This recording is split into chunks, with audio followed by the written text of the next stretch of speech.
Alrighty folks, hello there. This is Alan recording another comprehensive Magic the Gathering Arena draft video. So, Amonkhet Remastered is about to end in about close to 11 hours, so I think I need to jam in as much drafts as I can. Didn't record too much since I didn't feel like I wanted to, honestly, and overall it's been a really fun experience. Been losing mostly, but still very fun. But I kind of got the gist of this set already. You either draft the Naya aggro exert decks, the green-based multicolor decks, or the black-based control decks, or blue-red spells, aggro, or control. Really depends. Opening pack, we see Thoughtseize, which could be a pretty fun card to first pick. It's not a bad card, you know, just lose 2 life, snipe the best card in their hand. Pretty good card in a control deck. Unconventional Tactics, only really playable in the Black-White Zombies deck, so it's a gold card, don't want to really first pick it. Labyrinth Guardian could be fine, it's a nice, almost a 2-for-1, even if it eats a spell, even if it's forced to sacrifice itself, it still eats a spell, and you can bring it back on turn 4, so it could lead to a nice 2-for-1. The blue desert is probably worse than the blue cycling land desert, since you don't really care about milling the opponent to win the game. And then at common, we have like the Tall Crop Elite, Essence Scatter. Yeah, this pack isn't too exciting. I think I'm more interested in grabbing the creatures first.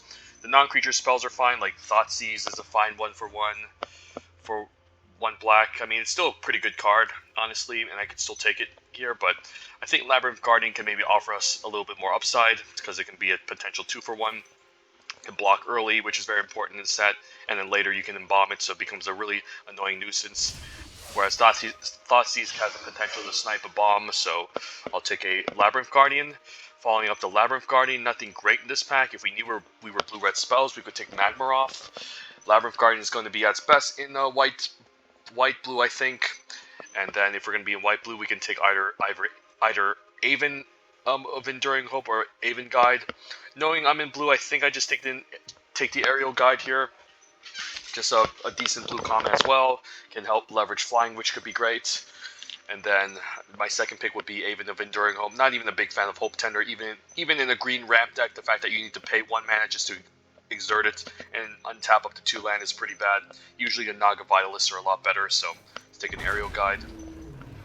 And we could do some sort of multicolor shenanigans with Shephet Monitor, which is quite decent. Doesn't help you ramp, but, you know, 6 mana, it can be a 6-mana 6/5 or a creature that can help us splash and do multiple things. There's Magmaroth for the blue-red spells deck, but we seem to have picked up more creatures than instances and sorceries, so it doesn't seem great. Okay, nothing amazing. Naga Vitalist, which is the one I was talking about, better than Hope Tender, but Shephet Monitor can be kind of fun. Again, not a card that can help you ramp, but it can help you fix. I guess it does help you ramp if you cycle it. You do put it onto the battlefield, so that's pretty cool. So it's a 4-mana cycler that you can use to ramp out a large creature, or a 6/5 you can cast in the late game as a win condition. So let's take a Shephet Monitor. Hopefully, oh wow, Approach of the Second Sun. But there's also Cartouche Strength, but I don't know if I can pass up Approach. If we're going to be playing the Approach, it's going to be in a deck that's looking to ramp it out and also draw cards. So it would be kind of perfect in a blue-green ramp deck. So gotta take Approach here. I think it's a bomb. Otherwise, we'd be looking at a Cartouche Strength, which is a good cartouche and a great fight spell. But Approach of the Second Sun can just win the game, and it's pick 4. So that's very interesting to note. There's also Desert of the Mindful, so we're going to focus a lot on drawing cards and maybe cycling and maybe digging through the deck with cards like Naga Oracle in order to find Approach of the Second Sun. But I can't really pass up a card like this. The fact that I have Shephet Monitor, now the splash for Approach is great. Ooh, Sand Strangler is great, but with the deck we're trying to build, we're more interested in maybe something like Unquenchable Thirst. The Sand Strangler is great, but doesn't really fit well with our first couple of picks. Like, we could be a red-blue creature-based deck, which is kind of interesting to know, but doesn't seem too amazing. Definitely the best card in this pack, but we could just be looking at this Unquenchable Thirst as a good removal spell. And then, hopefully, we can pick up more good blue commons to help leverage this Approach of the Second Sun. Like, River Hoopoes would be great in blue-green as well. There's also this in aggro, and this is a good removal spell, but take an Unquenchable Thirst. And Trial of Knowledge is perfect. Okay, Trial of Knowledge can help us dig towards the approach of the second sun, can draw 3 cards, which is pretty deep. Otherwise, I wouldn't mind taking Greater Sandworm. Not a big fan of Exemplar Strength. Pretty cool if you can load this onto a creature you don't mind killing, and then you can attack. You have essentially 2 mana 4/4, and I guess if the opponent doesn't have good blockers in the early game, you can just gain some life and skyrocket this a bit. But Trial of Knowledge is what we're looking for. Alright, Deem Worthy, what's it doing in this pack? I mean, I might as well take it here. Gate to the Afterlife. If we pick up the Gate of the God Pharaohs, could help find search it, but it's kind of a meme card. Let's take a Deem Worthy. We could still be in blue-red spells in a sense, since we picked up a couple of non-creature spells, blue-red spell splashing approach. Deem Worthy in this pack was kind of interesting to note. And what's a Puncturing Blow doing this late? There's also Winds of Rebuke, which is okay, but sometimes I don't really want to mill the approach of the second sun. There's also Vizier of Deferment, which is also fine.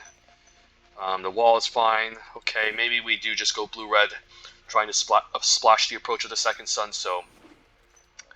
Yep, okay, and I could take a cycling land here. There's also Spellweaver Eternal, which could be a fine 2-drop if we're trying to be more aggressive. But I do want my desert to go along with my Unquenchable Thirst. And the cycling also helps me get towards the approach of the second sun if it's going to be my win con.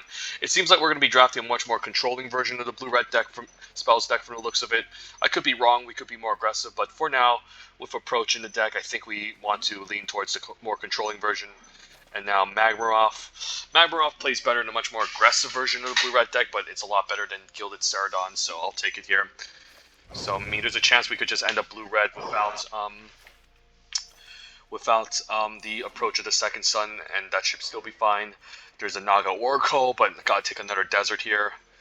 Usually the Naga Oracles can wheel, and we can easily find them, so I think a Kenra Scrapper, not sure if I'll play it, but we'll see. Okay, Supreme Will can be a fun card to have. There's a Desert of the True. Magic Mirror is okay. Can't really copy approach of the second sun, and it can only copy things on the battlefield. So I think I'm looking at this Supreme Will. Usually in the blue-red spells deck, you do have a bunch of instant speed stuff going on, so it's nice to keep up a counter spell. And this also helps us find approach of the second sun, so it digs pretty deep. Top 4 cards. So we'll take a Supreme Will here. And it seems like blue-red is more open than the rest of the other colors. Ooh, House Commit to Memory put... Okay, this could be a pretty cool card. I mean, we can use this to bounce a non-land permanent back, and then on 6 mana, if we still haven't found the approach of the second sun, we can still cast this part to eventually draw into it. So it doesn't seem like a bad card. Yeah, for a control deck seems quite good. Otherwise, I wouldn't mind either Essence Scatter or Puncturing Blow, but I don't mind taking the rare. Some of these rares can be kind of fun.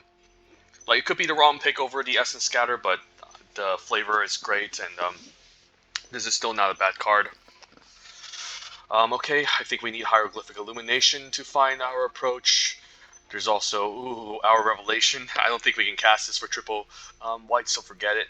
Fervent Paincaster could be a fine way to punish 1 toughness, but overall it's not very exciting. It's not what we're trying to do. Let's just take more card advantage. Gotta pick up a bunch of instances and sorceries in this deck and hopefully find more prowess creatures and payoffs for it. Like Magmaroth. I think I'll take this over the Winds of Rebuke. This could be a solid Magmaroth deck, so we probably don't need cards like Aerial Guide and Kenra Scrapper. Labyrinth Guardian we could still see play. Crash Through can be pretty nice as it helps us cycle and triggers prowess. So, yep. Still need my Evolving Wilds for approach of the second sun.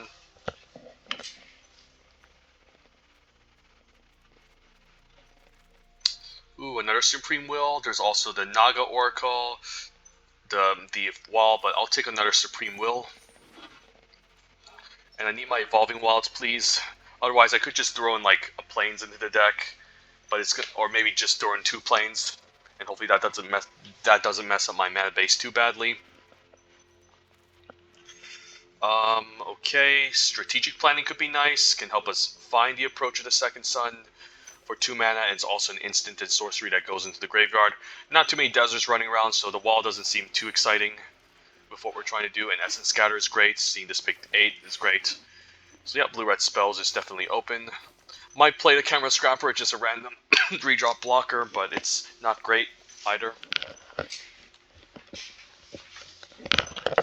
We just want to out-control, out-grind the opponent, cast Approach twice and win the game. And maybe playing Thorn Moloch, more of an aggressive creature, but kind of fits with what the blue-red has prowess, so it's fine, but not very exciting. Puncturing Blow pretty late as well. I'll play as many of these as I can. So on turn 2 and 3, we won't be doing much, but play a bunch of removal spells, so I don't think we need a Thorn Moloch. This is going to be a pretty reactive deck. It's not looking to be aggressive by any means. Hegma Sentinels could be a fine ground blocker. We don't have much cycling going on. Winds of Rebuke. I don't really want to play because it could mill Approach of the Second Sun. I mean, we do have Commit to Memory to get it back. I mean, I guess this only shuffles our hand in Graveyard to Library. I don't know. Maybe we could play Seer as a random ground blocker as well. Alright, where's my Evolving Wilds? And there it is. There's also Trial of Zeal. Why does it have to be in the same pack? I mean, I can definitely make a justification by not taking Evolving Wilds. Like, it's not wrong just throwing 2 extra planes into the deck. I think Trial of Zeal is just too good. We don't have any cartouches, but, you know, it's 3 mana removal, which is important.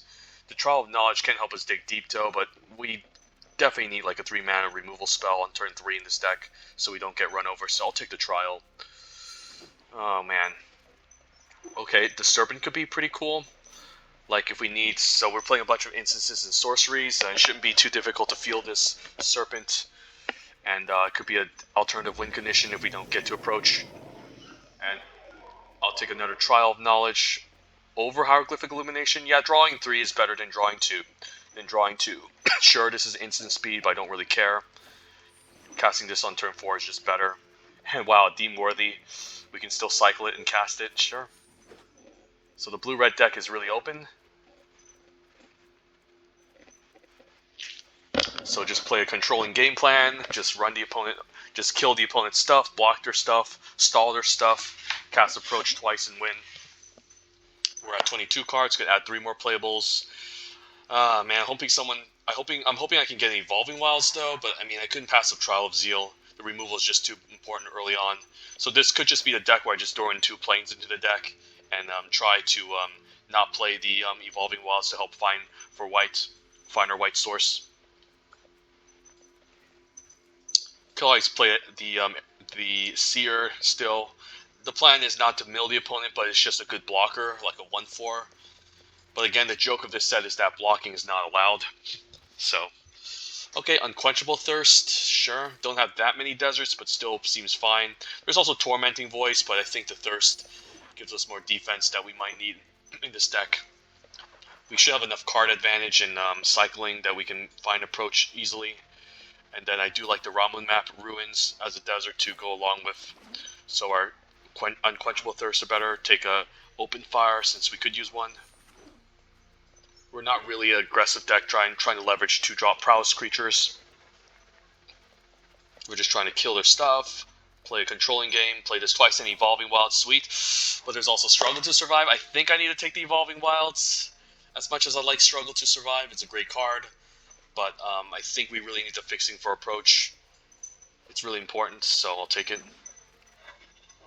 And I'll take a second Evolving Wilds. I'll play a second Evolving Wilds.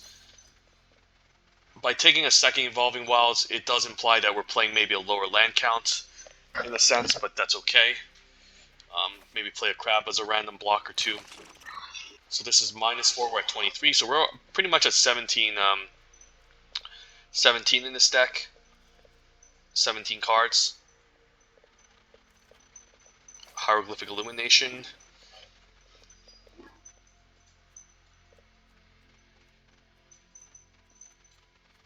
So we do have a lot of playables. The weaker cards could be like, I don't know, Labyrinth Guardian. Labyrinth Guardian is okay, but it's still kind of weak.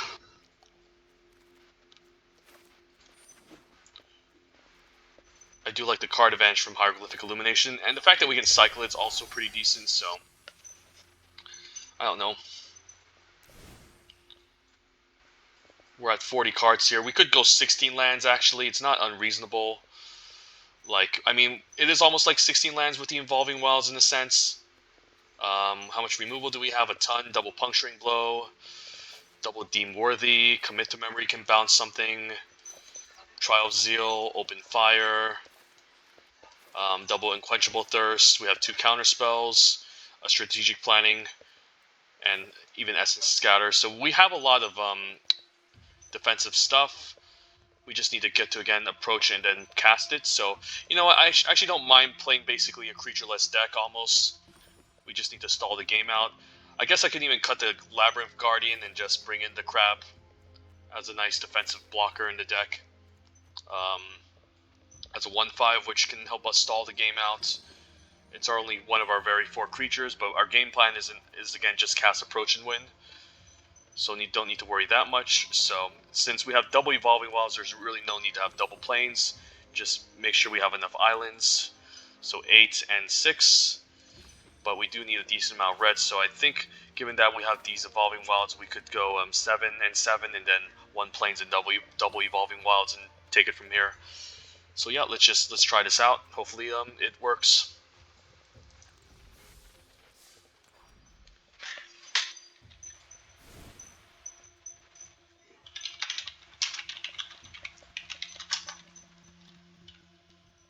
I don't know, I'm bad.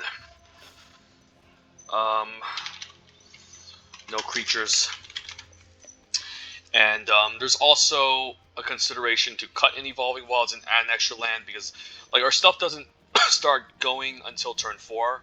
Like the deck doesn't start working until turn 4, and we do need to pay 7 mana to get to Approach of the Second Sun. So there's an argument cutting the Evolving Wilds, really, since it could be kind of a detriment having. I mean, with 16 lands we should be able to cast things, but we do need to get to turn 4 to do our stuff.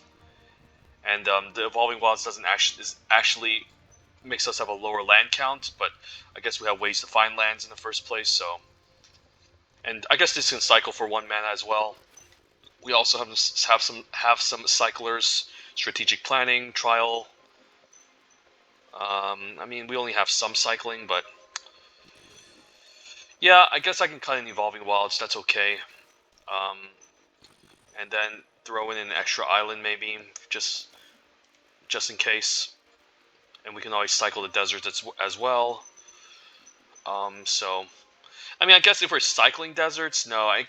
The deserts count as land, so we need them. You know what? I'll just play 1 Evolving Wilds. Keep it simple so we don't accidentally. I can also play 2 planes, honestly, into this deck, because there's also a chance the opponent can end up milling my planes with a Windsor Rebuke and mess up my my mana. So. We're at 8-7. I guess it's fine. Maybe going even split still, minus adding in extra planes. Yeah, I'll throw in maybe an extra planes just in case, so they don't Windsor Rebuke and mill our second planes. So 7-7 and then 2 planes seems fine. Let's give this a shot.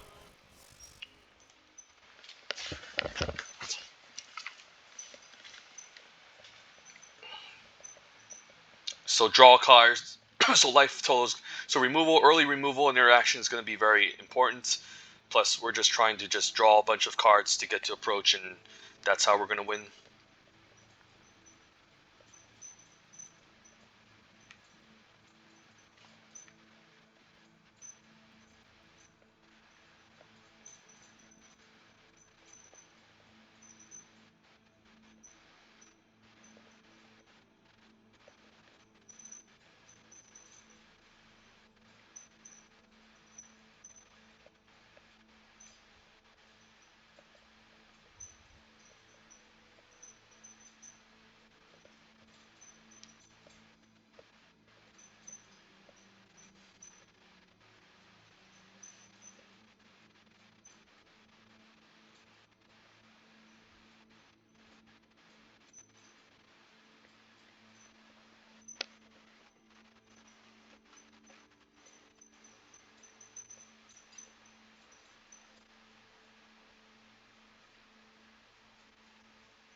Opening hand, we can always cycle the Hieroglyphic Illumination, or just use it, or just find red mana. So we'll say go.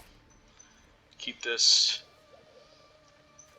I think I just cycled the Hieroglyphic Illumination, since we do have a couple plays on turn 4, and then just take it from there. Play this later. By cycling early, we have more options. So I think we just play this and then just say go, cycle this. Next turn we have enough card advantage, we don't need to worry that much.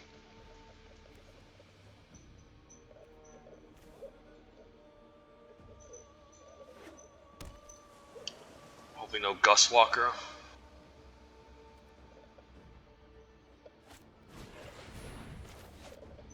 Not Gustwalker, but still pretty annoying. Essence Scatter is nice, so I definitely want to keep up mana for that next turn. And Approach of the Second Sun, perfect. Okay.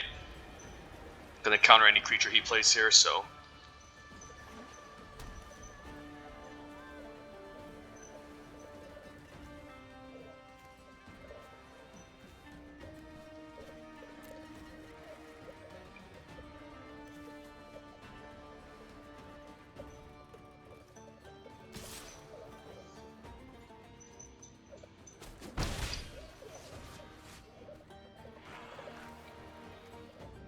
Can I counter it, please?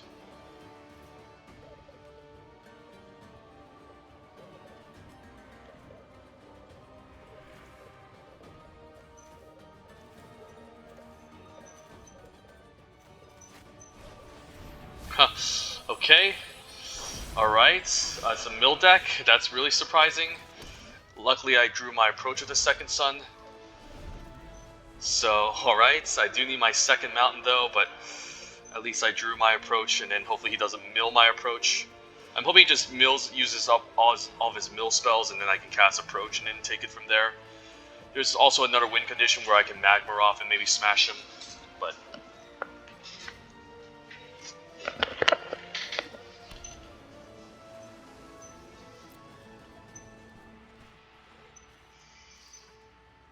Mills Mountain, Supreme Will, Plains, Deem Worthy. It's fine. I have my Plains anyway, so I'm glad that I threw in 2 Plains because people do mill in the set. Even though I don't think it's a effective win condition compared to white aggressive aggro. So by playing the Compelling Argument, it does imply he's definitely in maybe a much more controlling deck. So I don't even know if I should play Magma off next turn because he's holding up all of his mana. I wouldn't be surprised if it's a counterspell as well.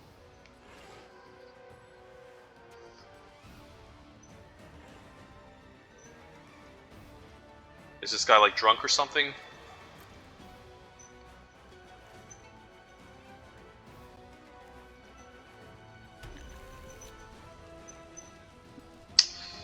So I'm hoping. So I don't even know if I should play this, because if he does have a counterspell, then he can counter it, and then on his turn he can play a pretty scary creature. So I think I just pass the turn here. And then say go, keep up the Open Fire and Essence Scatter. Can still afford to take 2. End of turn we can always Open Fire onto the 2/2.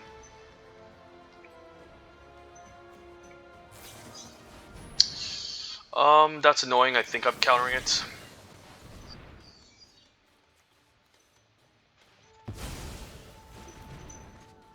Don't want to take extra damage for no reason.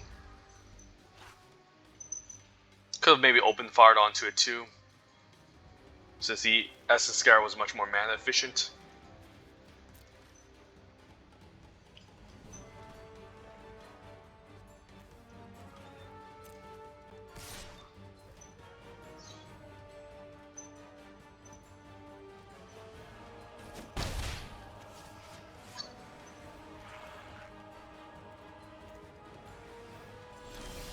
This has to be the weirdest opponent I've ever played against. So I could just cycle the Deem Worthy to kill the 2/2, so yeah, we'll just say go.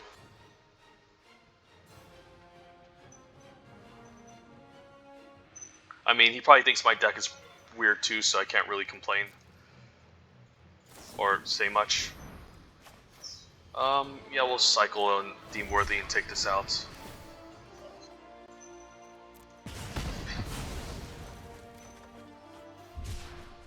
Double Magmaroth could be kind of fun. Assuming we can get them on the battlefield, of course.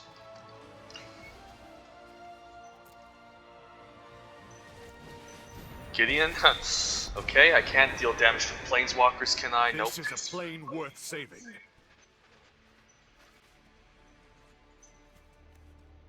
I have a ton of removal. Surprised he's not using the ability. Is he just going to pass the turn and not even add a loyalty onto Gideon? If so, that's fine with me. You can target any permanent, so you can target my lands too. I guess this is 3 damage to any target, so if he just passes like this, I mean, I guess I'll just take out Gideon. I mean, I don't know what's going on. Okay. Thanks for not adding loyalty.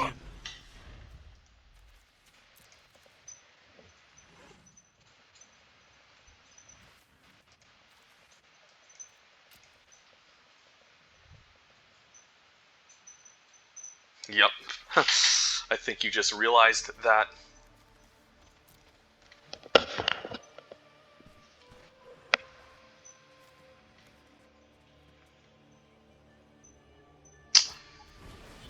Ancient Crab, I don't really care about.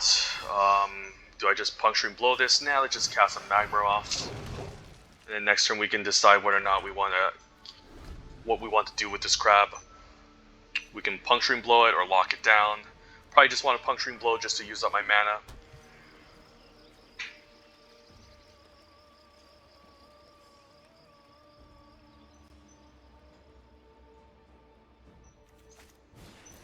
Sure. I guess I'll sack this. I mean, there's a chance I could bounce the Magmaroth as well.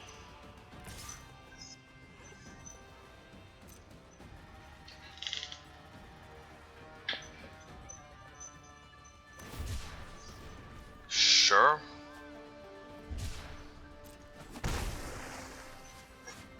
I'll keep on the battlefield for now. The opponent's like playing an aggressive deck when he's not supposed to be aggressive.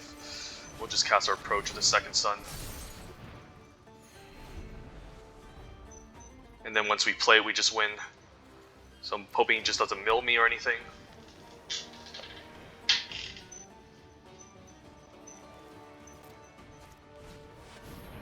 Okay, I'll just kill that.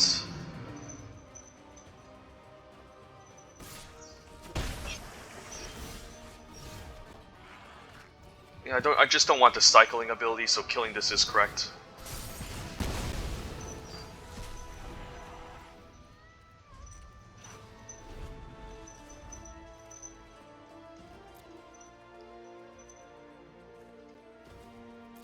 The hexproof Riverwinder would have been a problem. Alright, I mean, does that get rid of my approach? No, it doesn't. I'll just draw it next turn. So, if you can mill that, you essentially need to find another answer. He could be holding up a counterspell, so I should be careful as well. I can also just cast it. But yeah, I think he timed it incorrectly.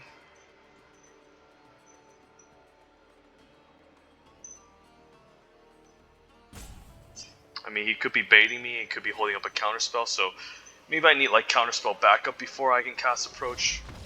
But yeah, this guy didn't know what he was doing.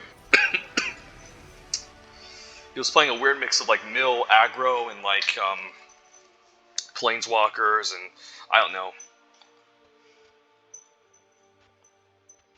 I mean, he could have maybe won if he milled my Approach of the Second Sun.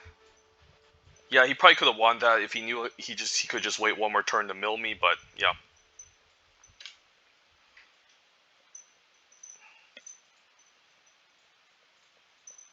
And that's and that's kind of like the deck we don't want to face against, the deck that can just mill us out from casting the Approach the second time, or has counterspell to deal with it. So definitely don't want to face against other blue decks with the with what we're trying to do.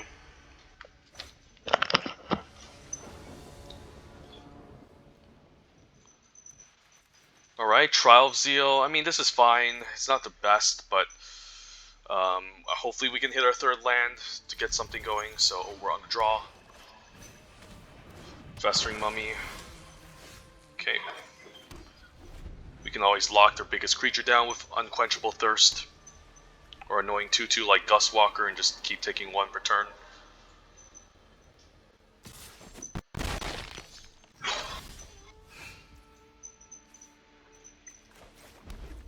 I can Thirst this, but taking 1 is again no big deal, so just pass. And we can always cycle Deemworthy to take this out later as well.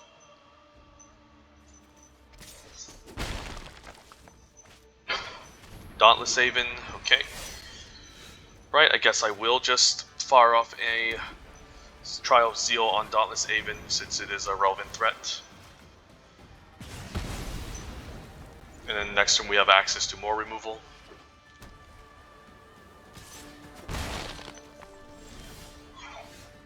Desert could be nice and keep up open fire. Probably down to just play Mountain and cycle Deemworthy and say go.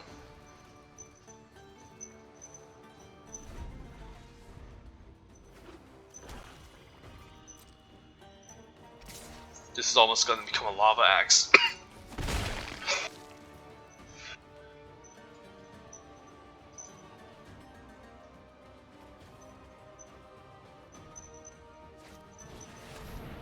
That's a good one.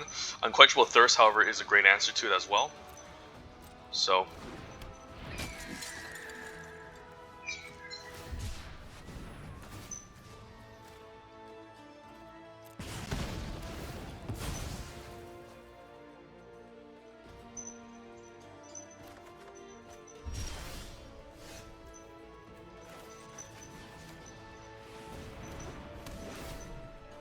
I'll probably play the Desert Tap since I also want to eventually play the Cryptic Serpent next turn or something.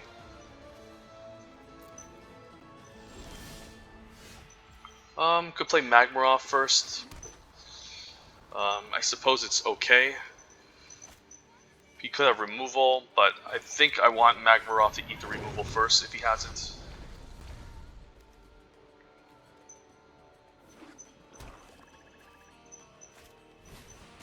Yep. So this is definitely not a game where I can win with creatures, so we need to find approach. Trial of Knowledge is great. Yeah, we'll trial here. And we should have enough lands to cast whatever we want, so I'll just ditch the Evolving Wilds now. Play land. Just say go. And then we'll just play approach twice and win the game.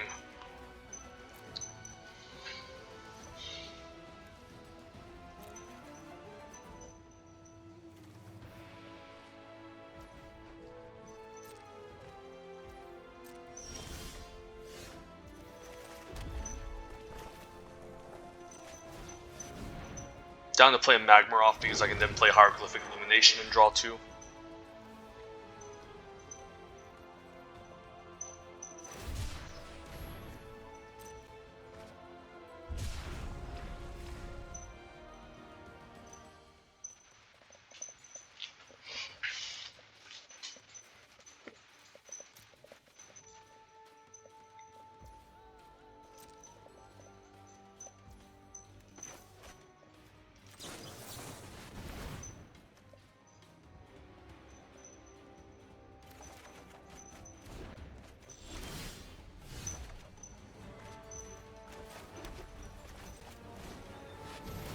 I don't think you can counter this.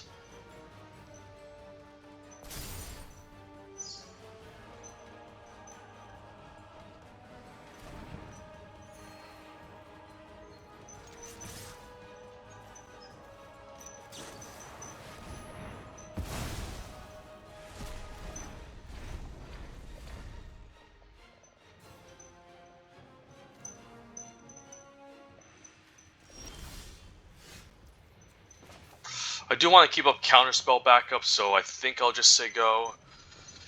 Man, we'll just play out Cryptic Serpent. Might as well do it.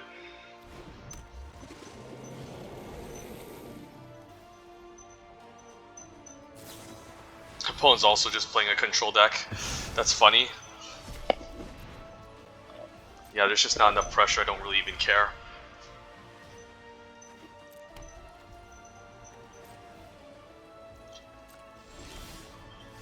Trial of knowledge, sure.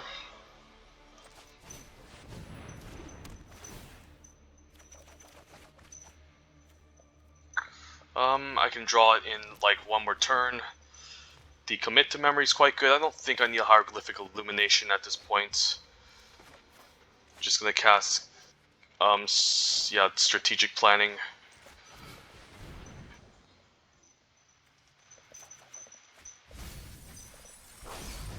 And this should win me the game next turn. And I should have counterspell backup as well. I guess we need one more land for counterspell backup. 4/7. Yeah, we need one more land for the Supreme Will backup. But I don't think there's anything in black-white that can answer Approach of the Second Sun.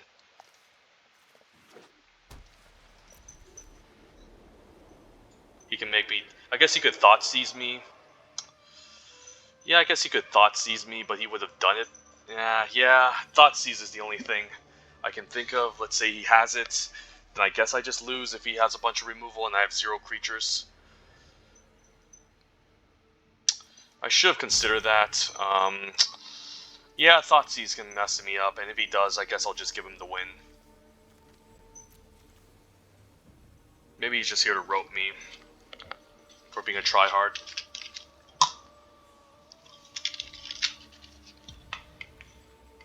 I guess I can always cast Approach, and then... never mind, this is 4 mana. Yeah, he's just gonna rope me here. It's a very unfun game, I know.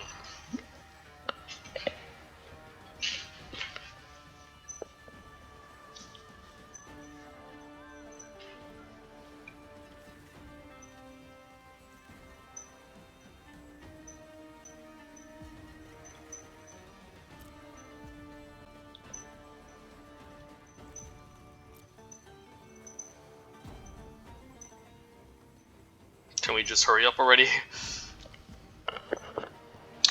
Okay, this is another episode of the opponent roping Alan because, yeah, he probably just walked away or something, who knows.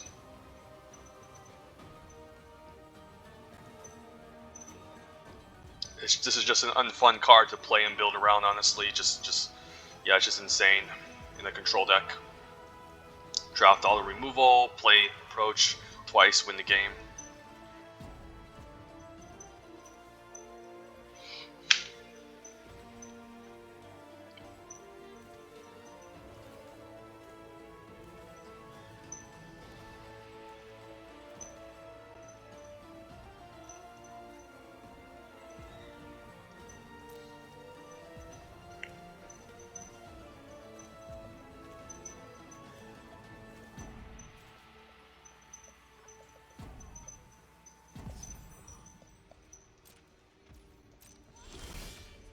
And, well, now we have counterspell backup. Okay, that's good games.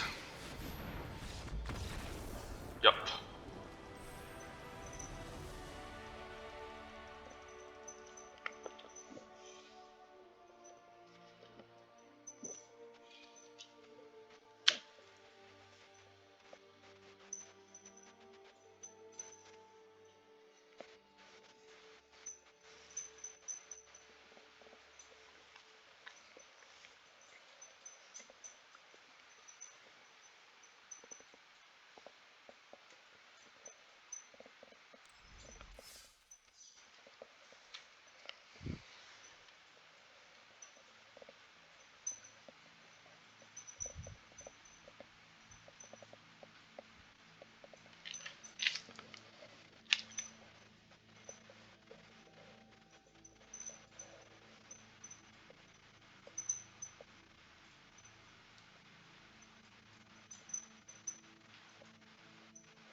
Okay, strategic planning doesn't seem too bad. We'll try it. It could be better with the approach, but you know, maybe I should cast on turn 2, not sure. Yeah, we'll just cycle the Hieroglyphic Illumination this early in the game. Oh, he's Unquenchable Thirst this. But it's only attacking for 1, and we don't have any anything. I think I need a strategic planning, maybe hope to draw a land. Okay, Plains is good. There's also our Crab. Yeah, we need the Plains.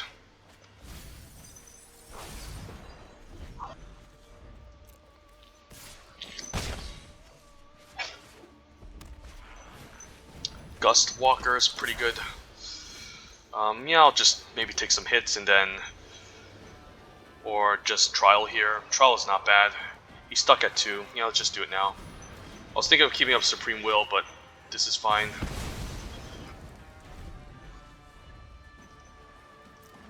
No, I guess he's not stuck on 2. I thought he was. Harsh Mentor, so that's a fine card. It's more fancy than it looks, but Magmarov should be able to block it. And can also start swinging in. As much as I like cycling this, I think I need to play it eventually to get to approach. So...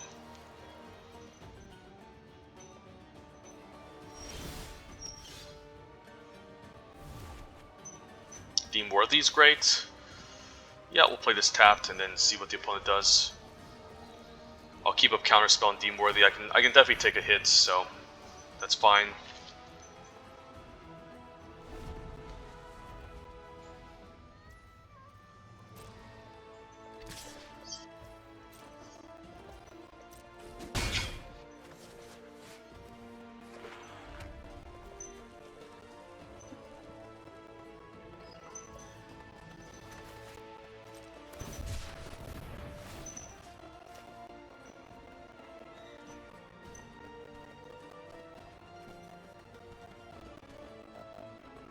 Pump spell, sure.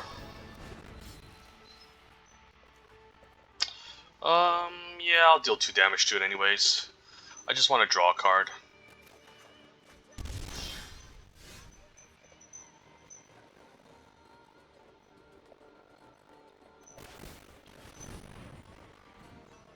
Sure. Essence Scatter is great. Could just Unquenchable Thirst this thing. Actually, Open Fire is better since this can handle any creature and we already have a desert, so just want to kill this. And then keep up the Counterspell and say go.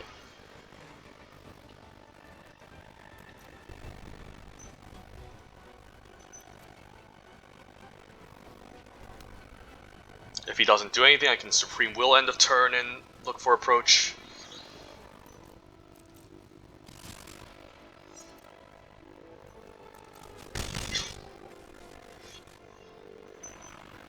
Alright, still doesn't do anything, sure.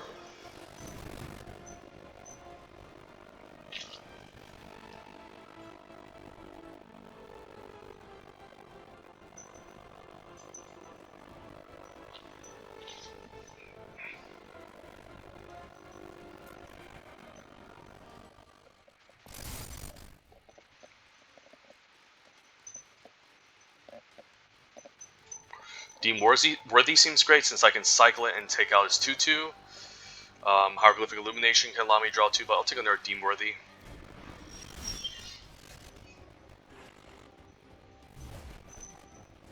Grew Cryptic Serpent, that's also very sweet. So yeah, I could just play out a Cryptic Serpent here.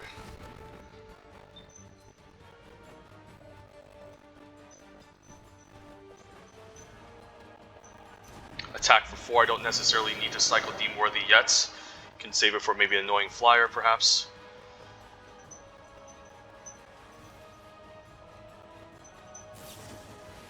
Sure. So opponent's gonna try a 2-for-1 himself with maybe a Magma Spray, sure. Yep. I think I attack.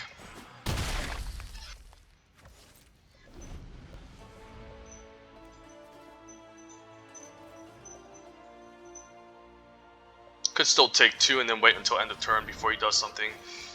I'll just cycle now.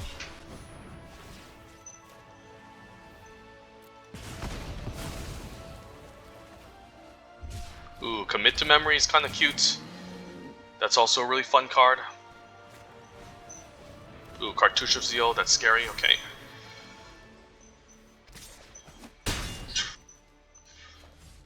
He does have this activated ability that I don't like, so I think I bounce it and then counter it on the way back, perhaps. So we'll see.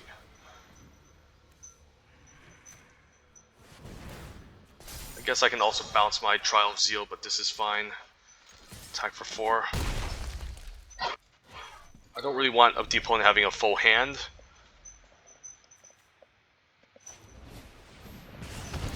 Wow, just uses a Blur of Blades. Okay. Yeah, I'll just attack for 2.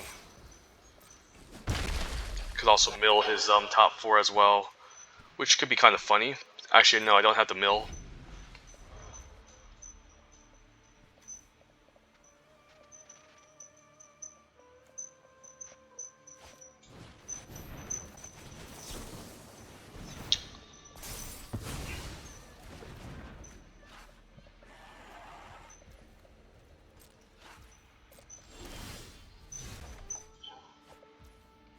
Don't need to cast Unquenchable Thirst.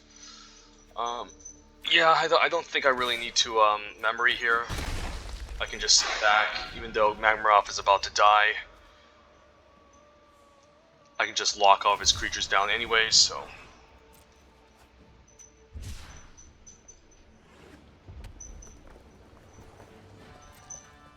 I might have to, though, because he's about to die next turn.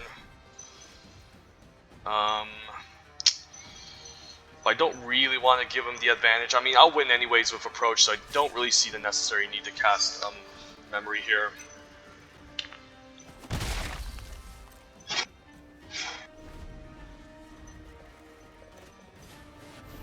Even, sure. I want to save this for maybe like an embalm creature, so Trial of Knowledge. So yeah, we can play Trial.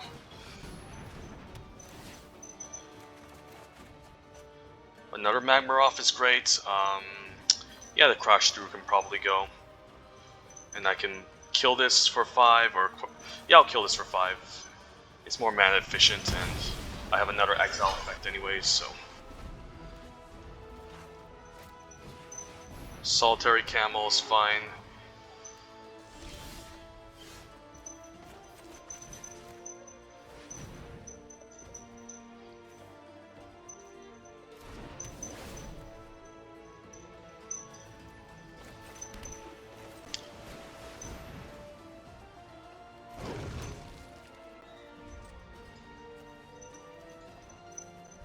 So I guess approach could be like the bottom cards of our deck.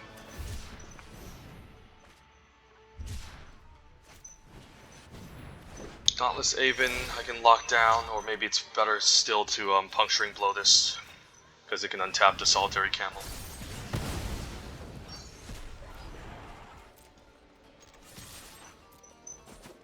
And I'll play out land in case I need to memory and cast something as well, so we'll say go.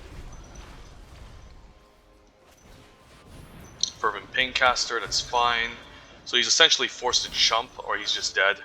Yeah, if I cast Unquenchable Thirst, he's dead, so just do that.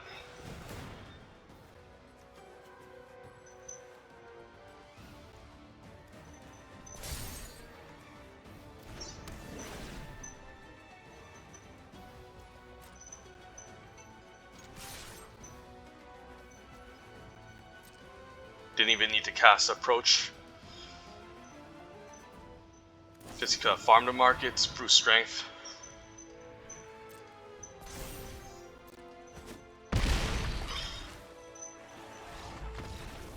So just draft mono removal, have a win condition, and card advantage, and that's it.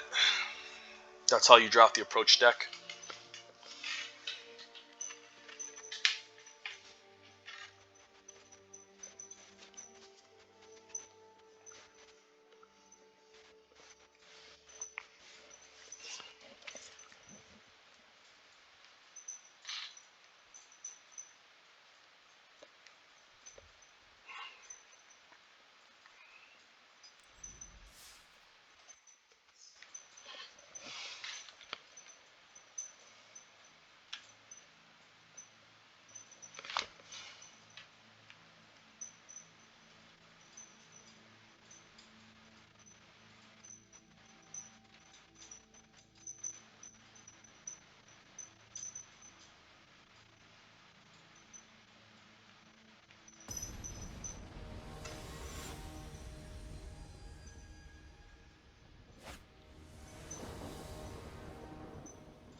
Desert Unmindful.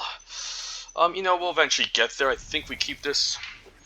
I could shuffle the desert, but I do need to make sure I hit my land drops, so I will actually play it tapped.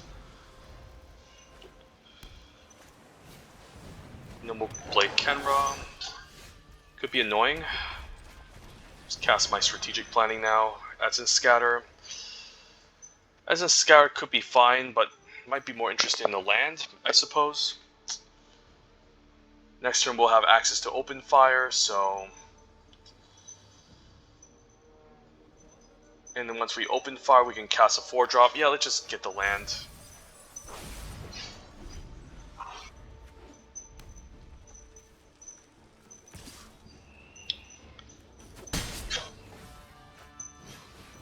Aerial Guide, so... Probably a more scarier card I need to deal with, but Kenra can also be scary. Yeah, Kenra could also be the scary card. We can deal with the Aven Guide next turn.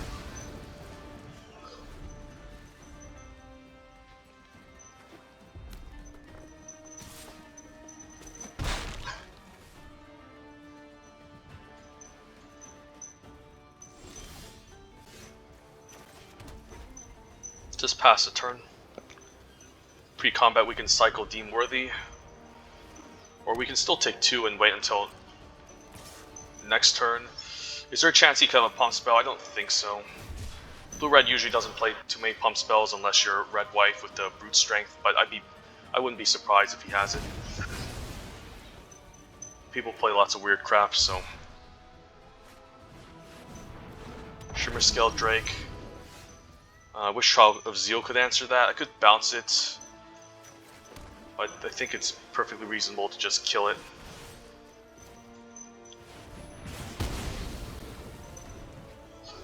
And not wait for him to untap unless he's just...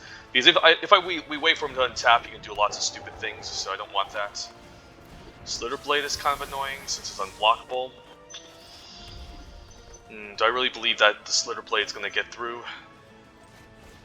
I think I'm much more interested in killing the Scavenger because that's going to eventually exert and gain him card advantage. He can equip things onto this, but I can still bounce it. Okay. Alright, this Slitterblade thing could come together. But we can bounce it next turn.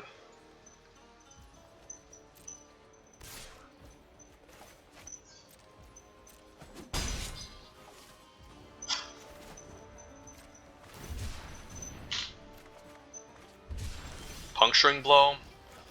I guess that's not the worst. Sure.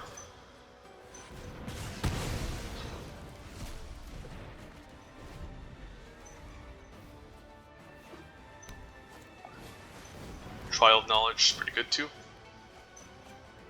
I would love my own Trial of Knowledge, of course.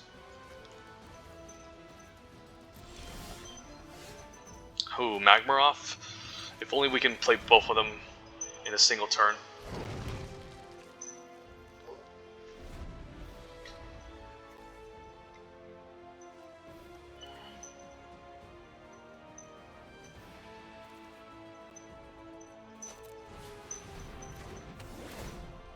Could always bounce my own Magmaroth, but I'll wait until I find something else.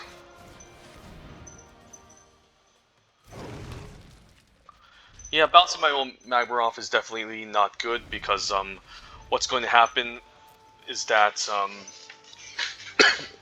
it's a little bit harder to reach towards approach by doing that, so...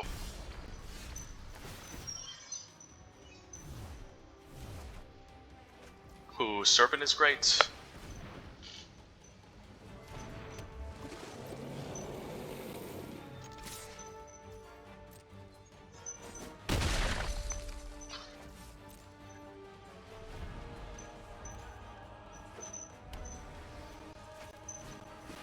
Ooh, Hour of Devastation. I could bounce my own Cryptic Serpent, which could be a reasonable play. But meh, we can move for approach. I guess I could. I guess I could have bounced a spell. Yeah, I should have bounced a spell. That was kind of stupid of me. So yeah, I could have bounced a spell. I forgot that this can put spells on top. So if I had bounced the spell, he would have been in really big trouble. Slither Plate, I guess we'll just tap that down or kill it.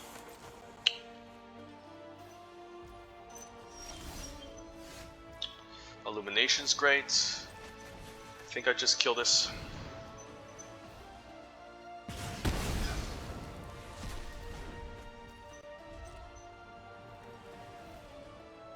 So I'm looking to maybe have enough lands to cast Supreme Will and the Approach of the Second Sun in the same turn. Sure.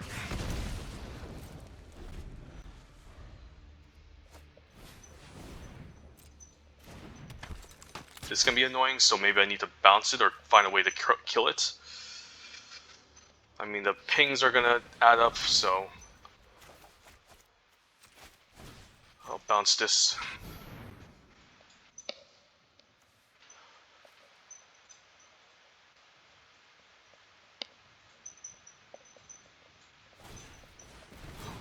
Okay, that's kind of cute too, so he gets to ping me twice. Please don't mill my approach. Nope.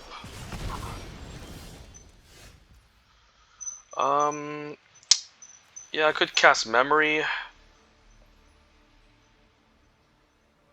It's not wrong. But I could also end up helping the opponent, which isn't great. So you know what, I'll main phase draw 2. And see what I can grab. Trial of Knowledge. Sure. Approach, there we have it. And yeah, maybe Crash Through can go.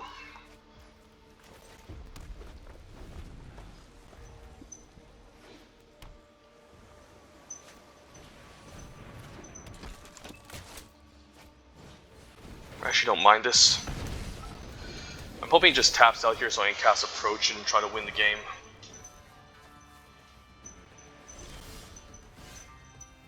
He could have the counter spell, so maybe it's still fine casting Unquenchable Thirst. I mean, it resolved pretty quickly, and he allowed it, so I'll just cast Approach now. And then we'll say go.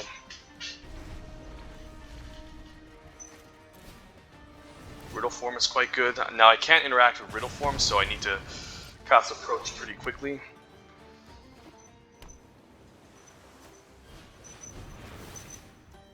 Sure.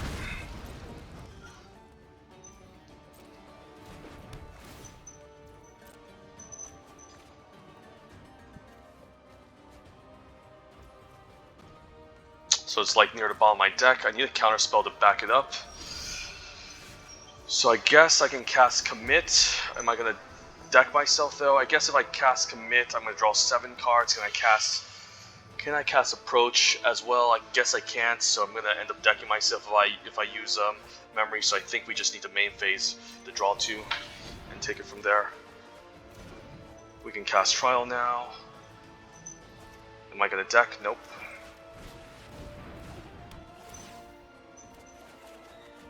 And Supreme Will is a nice backup plan, so I can essentially just cast the Approach and hopefully if he has a counter spell, I can counter his counter spell. And I'm hoping he just taps out. Hopefully he doesn't mill the last 2 cards in my library. Head of Fist, okay. Should be good.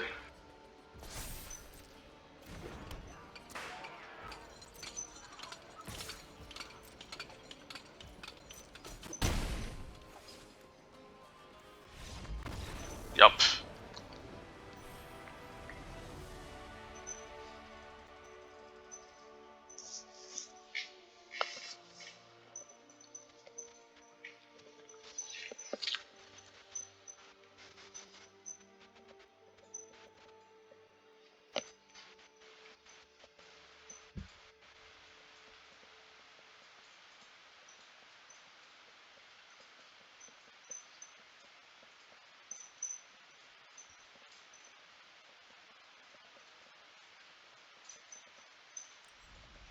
I think the right turn that game was also to cast Commit to Memory on the Hour of Devastation to apply more pressure against the opponent. We could have maybe won earlier if the opponent didn't have answers to our Serpent and the Magmaroth. So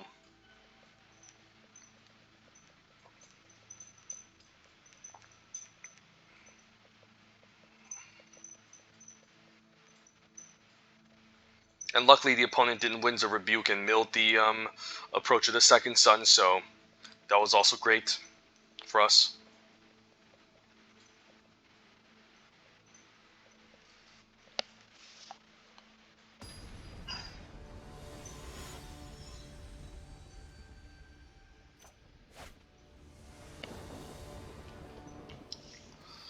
Opening hand, strategic planning, we have all of our colors. Okay, I don't hate this hand. I might actually hold on to this Hieroglyphic Illumination and not even cycle it. Or maybe it's fine cycling it. Like, what's the worst that could happen? Yeah, we have enough card advantage, I'll cycle it. Approach. There it is. And we'll cast Strategic Planning. Actually, might want to hold on to Strategic Planning, because the thing is, all I'm really trying to do, I want to cast Approach first and then cast Strategic Planning, right? So I can get towards it. So that makes a lot more sense. But at the same time, there's a lot of pressure coming from this opponent, so I might need to eventually use this to find a removal spell, but we'll see. That is not going to resolve.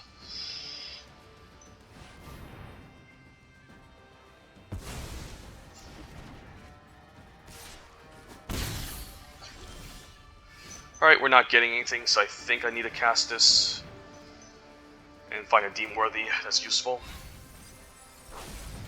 Play blue mana to maybe represent an Essence Scatter to scare the opponent. I mean, we have a lot of lands to cast Approach, we just need to survive.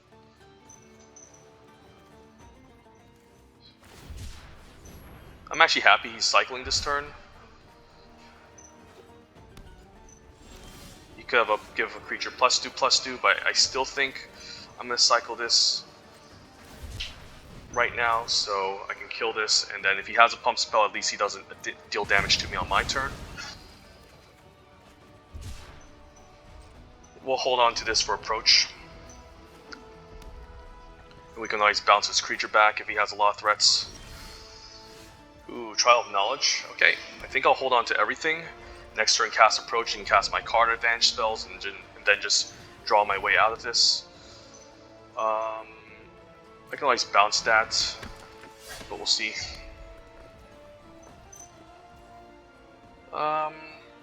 It's not the worst bouncing this. It just puts him off a tempo, and then he doesn't get to deal 3 damage to me. And then, wow, I guess I can just draw Approach with Commit to Memory, which is kind of insane. But although Commit to Memory makes me shuffle, so it's not worth it. That's not a card you really want in red-white, unless you have the lot of cartouches. I can see that happening. Yeah, we'll just cast Trial of Knowledge.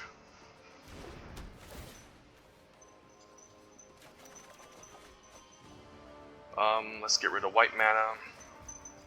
Play the red mana, and we'll probably just draw 2 end of turn and then just cast Approach and win. So he needs to kill us next turn, basically. And we denied him a draw step by bouncing the Undercrop Captain, so we'll survive. Trial of Zeal, sure.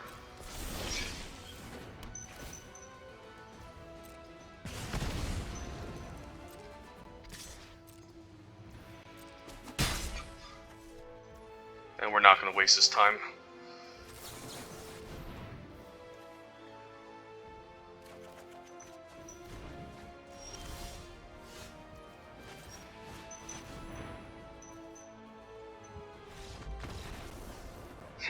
Yeah, that's why you don't pass Approach of the second sun.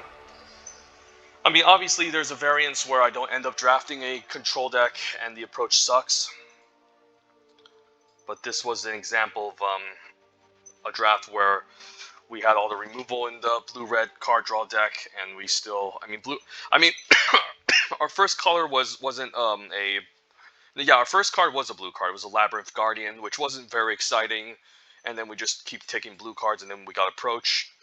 We took Approach over Essence Scatter, and then we tried to figure out what the second color was that was open around the table, and it was red, since we were being passed a ton of red removal.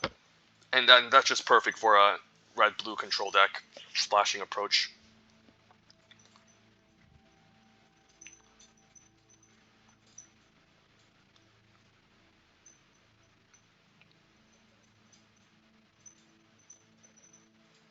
But man, the games are definitely long and grindy, for sure.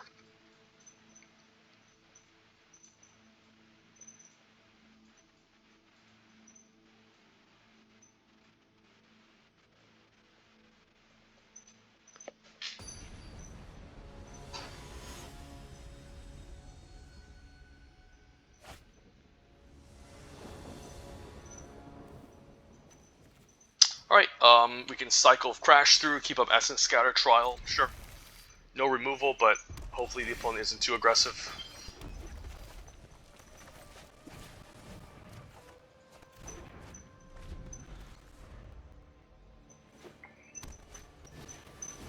Okay, not the worst, but also can be pretty scary, so we're gonna Essence Scatter. Something useful from the opponent, hopefully, next turn.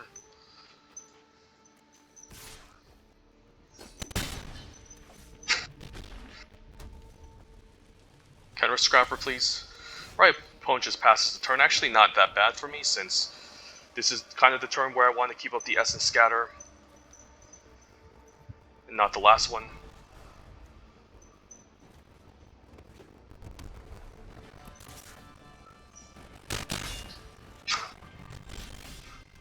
Alright, opponent still does nothing. I guess now's maybe the turn to play Magma off or Puncturing Blow this. I think I'll Puncturing Blow this, or maybe play Trial of Knowledge, since that can maybe lead to more answers. I don't know, let's just play Magma off. And then maybe next turn we can decide what we should do. If he plays a removal spell onto this, that would be annoying, but if it's Essence, if it's the 2-mana, lock a creature down, sack it, and Embalm 2, I'm fine with that. Since I also just gained 2 life off of it, so... Alright.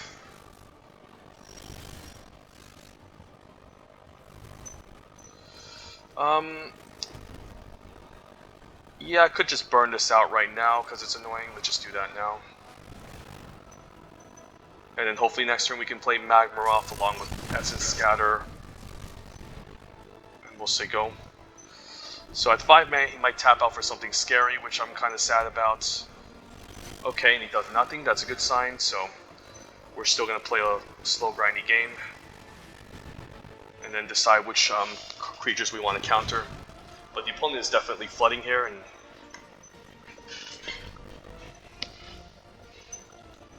that's a good sign for us. Canvas Scrapper. Could let Resolve. I don't think I will let Resolve, though. It is kind of annoying. And we can always like kill whatever he decides to play. That's kind of scary, like maybe a Glorybringer or something, I don't know. Yep, cast our Trial. I don't think I need the Ramumath Ruins. The crab is actually not bad. It can help us block pretty nicely. Yeah, you know what? It doesn't matter. Let's just ditch the mountain. Play land, keep up cycling and open fire, attack for 5. And then take it from there.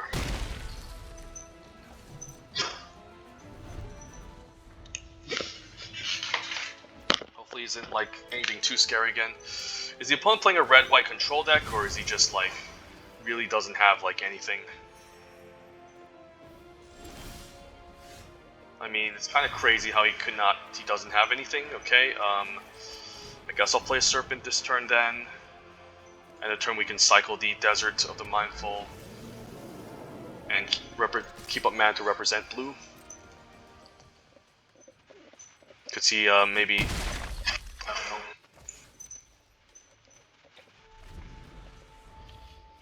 So this is kind of like our plan B if we don't grab the Approach of the Second Sun, just play some heavy hitters. I mean, yeah, there's no way he could be playing a aggro deck, a control deck, because he's playing cards like Kenra Scrapper and the 2-1. I'll just drag open fire this, I think. Just to be mana efficient, we can always just cycle the Desert, play Crab.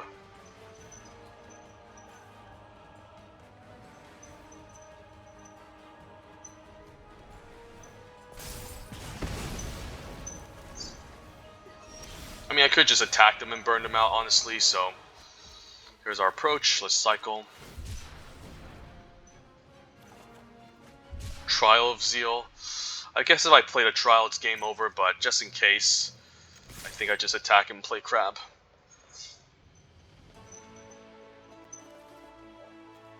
Because I might want the card draw with the approach, but I need my planes though, so that's a problem.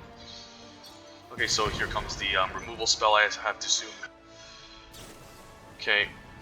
Alright, I guess I missed out 1 damage, so if he does that, then I might want to just cast Trial here. And then maybe discard something I don't need. Like an Ancient Crab at this point, I think it's pretty useless.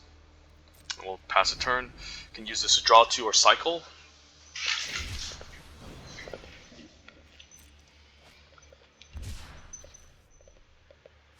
Yeah, the opponent's... Ooh, there's a Glorybringer. That's the card I was talking about. Okay, Glorybringer.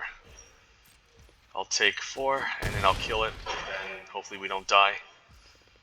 I guess we just kill him by playing Trial of Zeal, so we don't even need to, Yeah, he's just dead, right? I'll just do it for the lulz.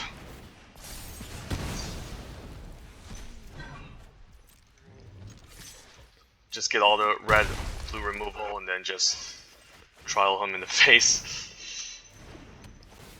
I didn't even need to kill Glorybringer, but... Yeah, that was kind of mean. I shouldn't have done that. Alright, 6-0. Approach doesn't work in every deck, but if you're given all the blue-red removal spells, you do it.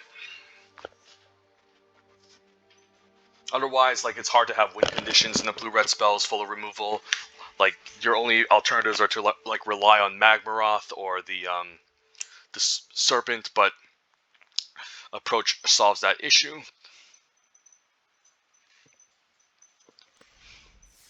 And yep, final boss. Let's get another 7-win video. Fire off maybe 1 more draft, and then just call it for Amonkhet Remastered. And then hopefully it comes back on Arena maybe like in a couple of months or so. But we do have Kaladesh Remastered tomorrow, which is really awesome.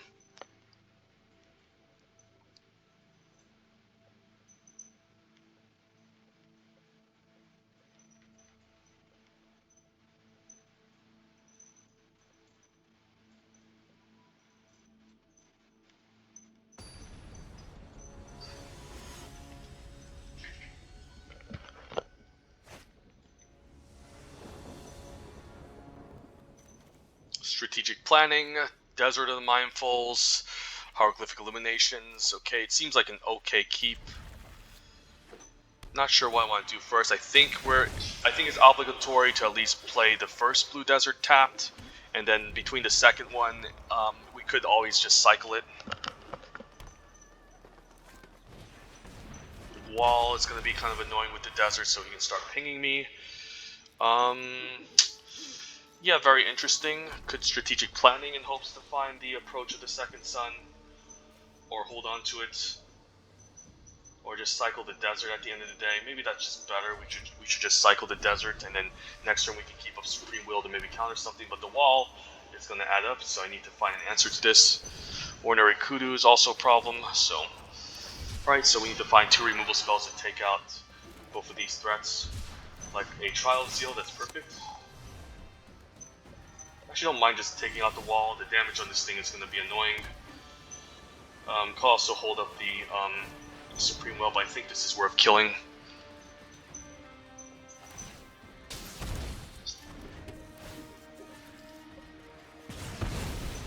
If the opponent just keeps progressing the board state and I can't find removal spells, this could be the first opponent we actually lose to. Wow, Mouth Defeat, and he's going to draw 2 cards off of it. Yeah, that's scary. Yeah, that sucks. I think I might need to keep up the counter spell for feed so he doesn't end up drawing too many cards. But I think I still need to play out land in case he doesn't cast it for Hieroglyphic Illumination. I could also lock it down, but he just draws 2 cards off of it, which is pretty insane, so... Yeah, I think I have to say go and then use Supreme Will on the feed so he doesn't generate so much card advantage to overwhelm us. but I'll take 6. And we do need a good top deck removal spell next turn, or we can still cast Unquenchable Thirst. Please tap out for a feed. Does nothing, okay.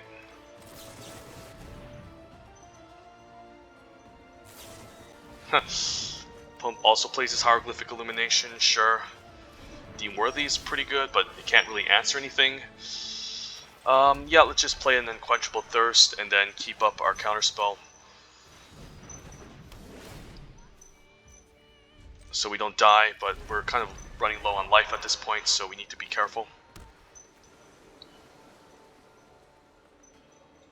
We just need to buy some time and tempo, basically.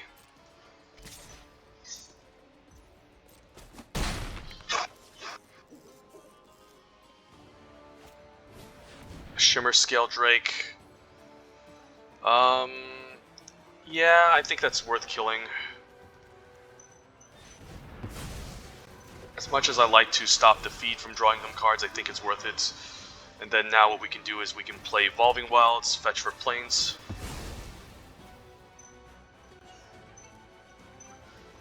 And I guess what we can do is cast Crash Through. And then, ooh, Commit could be nice to bounce a token. Yeah, I don't mind that. Let's try that instead. Because there's a chance you could also have removal.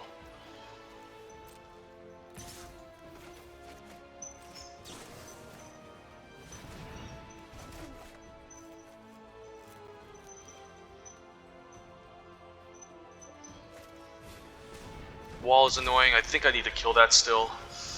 And Spring to Mind's also very annoying. I guess I can still Deem Worthy onto this and cast a 2-mana Serpent. Can I? It's 5 mana. I'll take 1. Yeah, this might be the game where I need to keep up Supreme Will. So I think what I need to do is maybe cast Trial of Knowledge here. Or cast a Serpent and keep up Supreme Will. I think that's the game plan. And then maybe we can counter something like his card draw spell, which can be kind of annoying.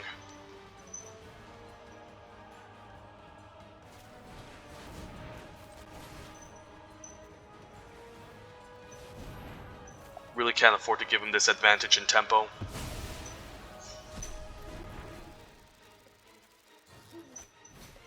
Okay, at least the opponent isn't attacking me, but it's also really annoying, so. Alright, I guess we can Trial of Knowledge first. I can still afford to take 2 hits from this. Actually, you know what, let's Deem Worthy and kill this thing, it's a problem.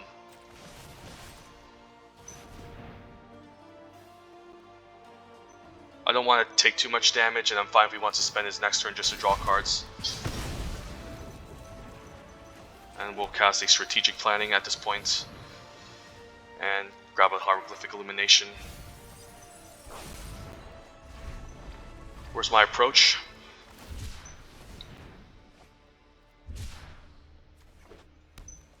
That's pretty good.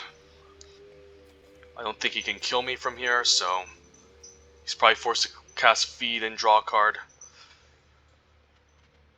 I guess he can sack a desert twice and try to kill me next turn. That can be a problem. So I need to be careful. Okay, so now we definitely need to play Trial here. Don't think we need white mana. Keep double blue in case I pick up the 4 mana deal 5. And wow, we didn't get anything. That's sad. Guess I could still cycle. Yep, good games. You got it, you got it, you got it. Wow, drew like a huge land pocket, and we couldn't find a single removal spell, which could have answered the Cultivator. Jesus, okay, so not quite 7-0, close, but got pretty unlucky in the last game. Took a little bit too much damage from what did we take damage from? Yeah, the 3/4s and the 3/3s. If we could have picked up a removal spell, at least like the Open Fire, we could have at least had a chance. I would have waited until his turn. He attacked, and I would have cast Open Fire.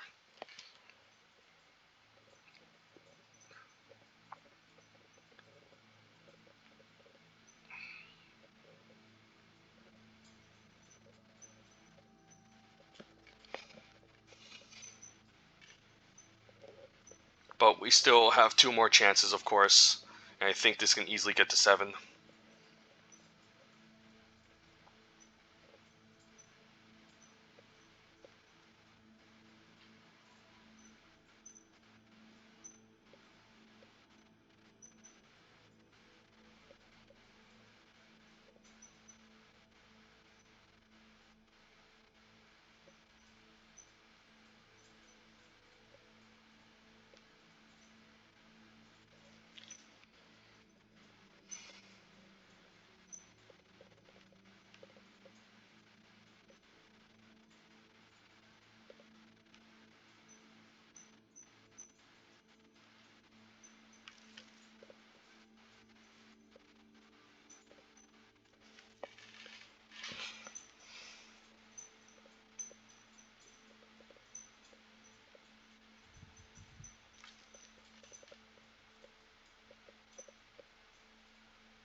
Okay, well, we have 3 of our colors, some card draw, some counter spells. I think I'm okay with this keep.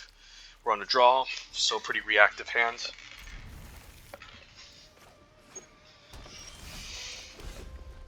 Always lead with Mountain to represent the 2 mana removal spell, so they can play a worse creature. Whew. Well, no respect. Okay. Right, that card is a problem. Hopefully I can find a way to maybe lock it down. But for now, I guess I need to wait until turn 4 to get rid of this. And exile it forever. Okay.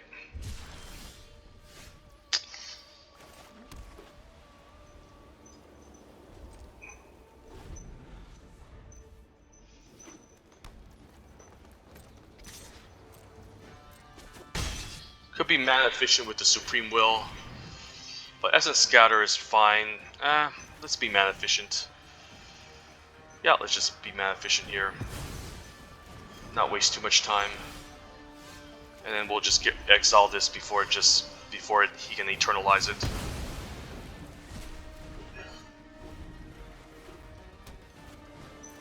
Ooh, Scarab God. Alright. But Unquenchable Thirst. At the beginning of upkeep, each opponent loses X life for X number of zombies you control. How do we answer as Scarab God? The only way we can do this maybe... yeah, the Unquenchable Thirst can prevent 5 damage, but I definitely need to find a true answer to it.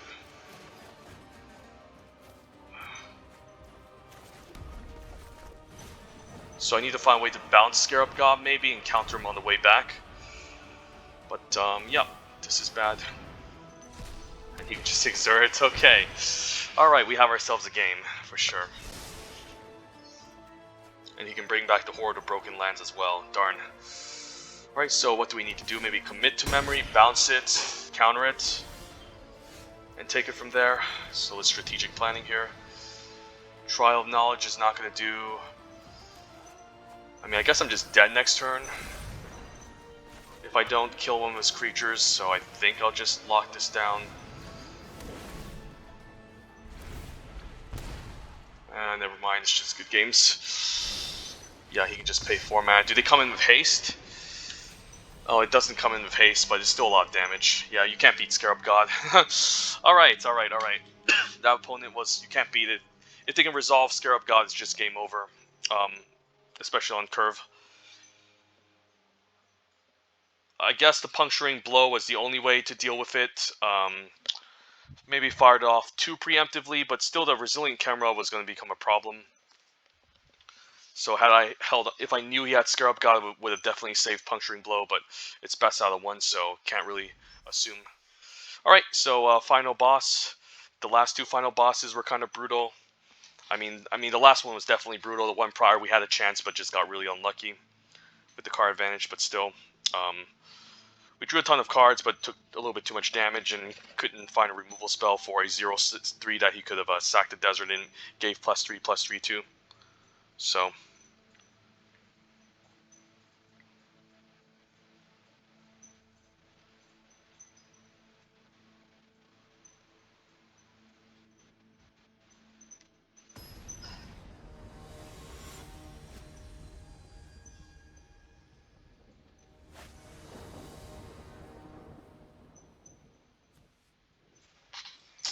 Okay, I guess we can find red mana first.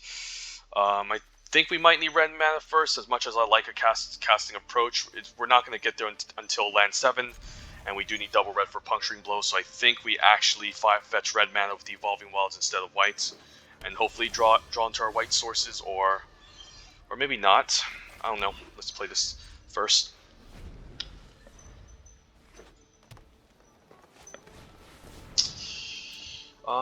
Yeah. Yeah, you know what? I think we need red mana. I'm not going to risk it and take white mana here. But we could get double red eventually. I'm tempted to take the red, but maybe it's still correct to take the white mana.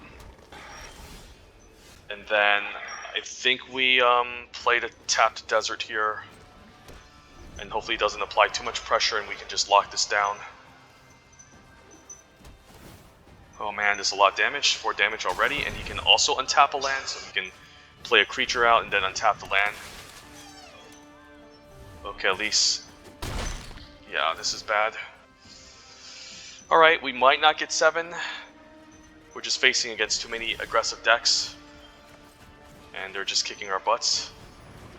So yeah, that's just bad. I can't even, I guess, oh, I had a desert, never mind. I thought this was going to stay untapped, but yeah. It would be pretty annoying if somehow we managed to get a mountain off the top for next turn, but even if we did, we're probably interested in maybe playing Trial of Knowledge and hope the opponent doesn't apply more pressure. And he doesn't. Okay, that's perfect. Yeah, it's planning here.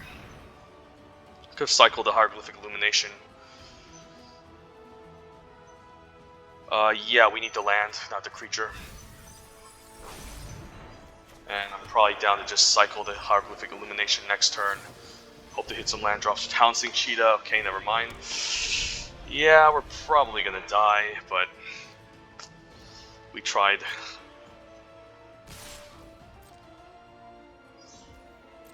And he's probably gonna follow up with another creature here. Ooh, just cycles a Greater Sandworm, I'll take that. Please don't 2-drop. As I say that, he gets a 2-drop. Ooh, open fire with red mana would be nice, but no red mana. So you probably need to cast Commit to Memory and hopefully not get run over, so we'll see go.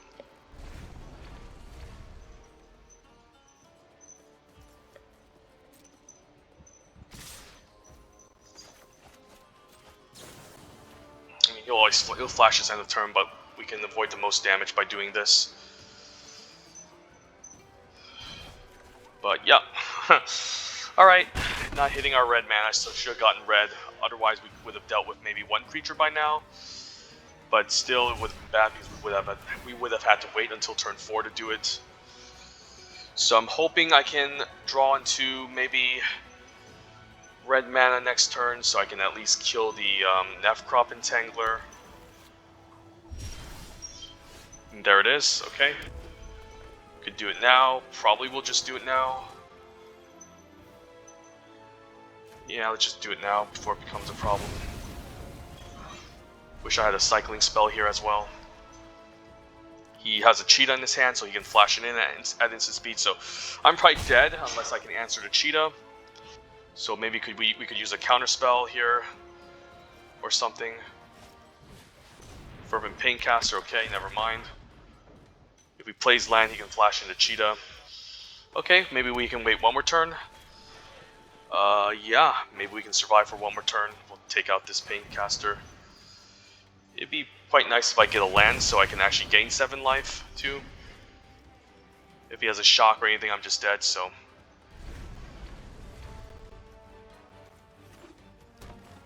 Maybe this is what I deserve. I guess he can sack the desert. Never mind, he got me. Okay, alright, I couldn't get 7. The final boss has got me. Alright, that was fun though. Let's move on to the next draft. Couldn't quite get there, but still close, so I'm not going to complain. Had the potential, but the last final opponents did too much damage, and I couldn't really do anything.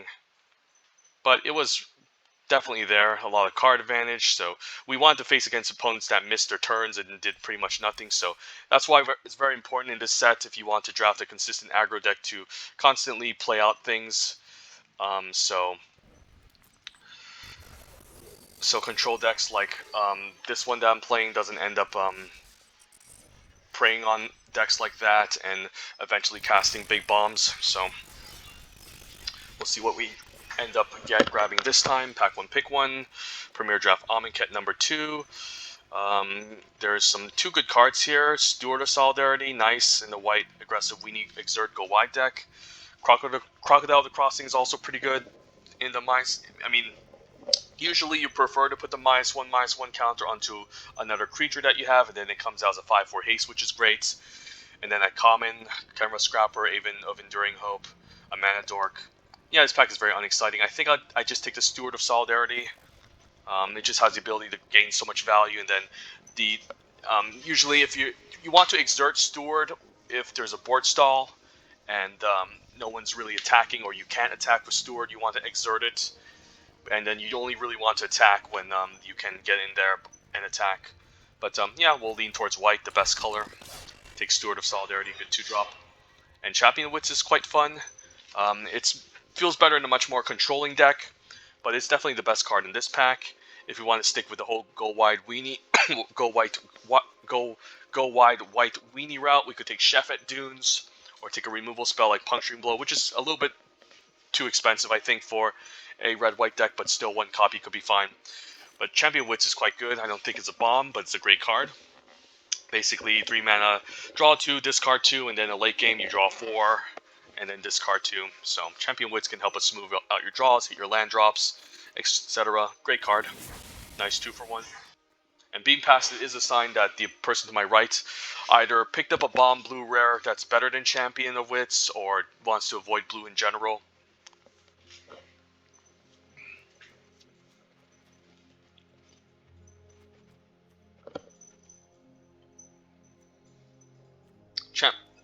Like, you can still play Champion of Wits in blue-white aggro, but it does feel better as a much more controlling card that you can eventually get back on turn 7, and then this also generates you value you can trade off early.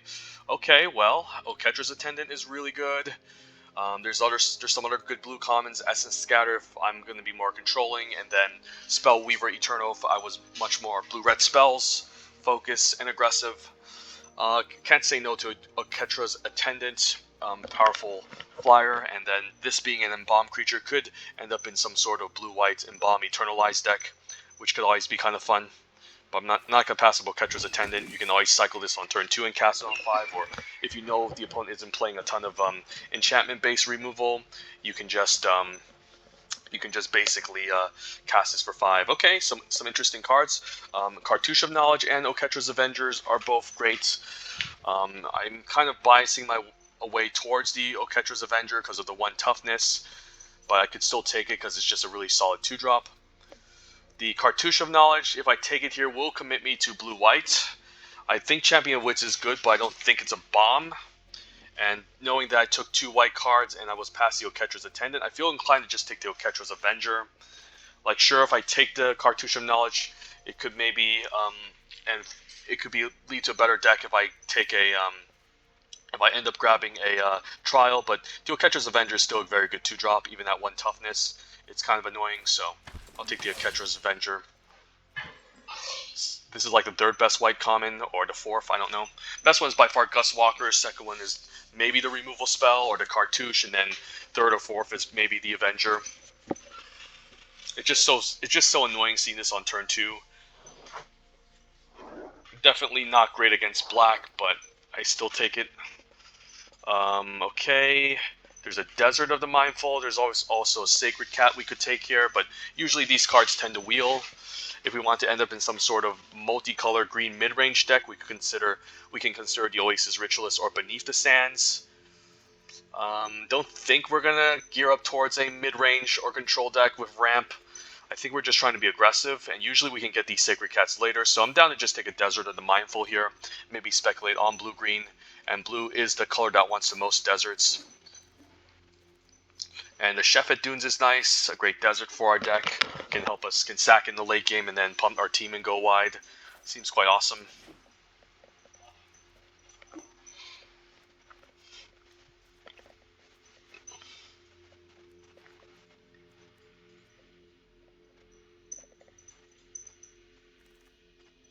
Okay, another desert. There's also Shimmer Scale Drake, which is fine. Decent top end flyer, good stats, can cycle it early. But for the most part, it's best in the blue-black cycling deck. Could still play it, but I think I'll just take another desert here. And maybe by taking the desert here, we know we should commit to blue-white. Being past Champion of Wits and Cartouche of Knowledge was definitely a sign. Even though, again, this card is okay in aggro, not amazing. But if we do pick up the Embalm payoff cards, like the 4-mana 2/4 that puts an Embalm creature in our graveyard whenever you unembalm a creature, you draw a card, would be great. There's a Heckma Sentinels, not what we're trying to do. Yeah, none of these cards are really good in case we end up in zombies. I guess I'll take the Black Desert.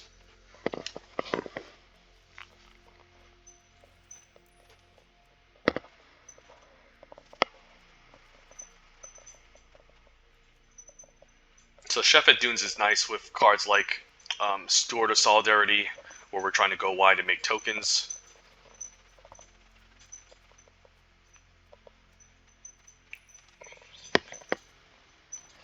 And yeah, in case we play the Embalm deck, we could consider Winds of Rebuke. It's not bad playing Winds in these types of decks, because not only does it bounce opponents and puts them off tempo, but you could end up milling an Embalm creature, which could be interesting. And that's a late Naga Vitalist. I'm not a big fan of Onward into Victory.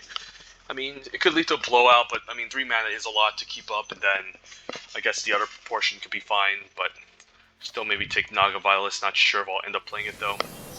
But in case white gets cut off and somehow we end up in some sort of blue-green multicolor deck, maybe I just take Beneath the Sands. The Eternal is not going to be great in this type of deck, so maybe blue-green is the place to be. I don't know. Got past some pretty good white cards early. But, you know, it's still really early in the pack, so if we open up a bomb in another color, we can pivot into that direction.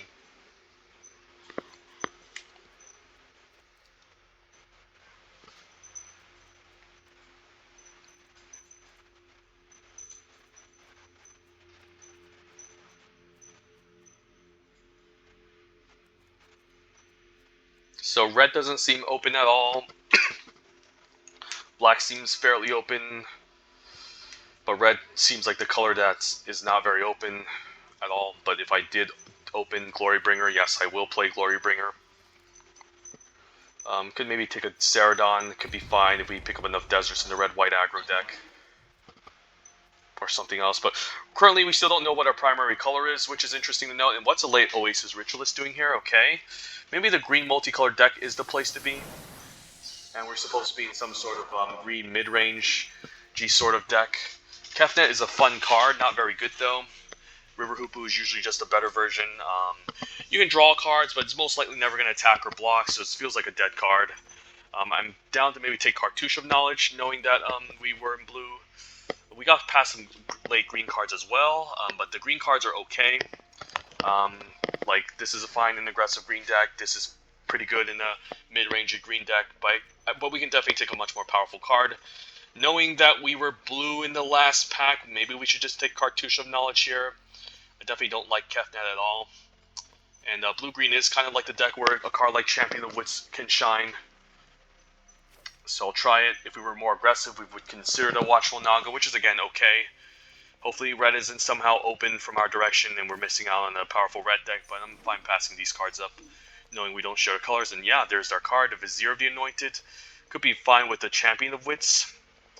So now we can make an exception, picking up more cards like Aven Initiate, which have Embalm. And we can even hard splash for maybe Oketra's Attendant if we end up in the green ramp deck. But this is the card I was just talking about earlier.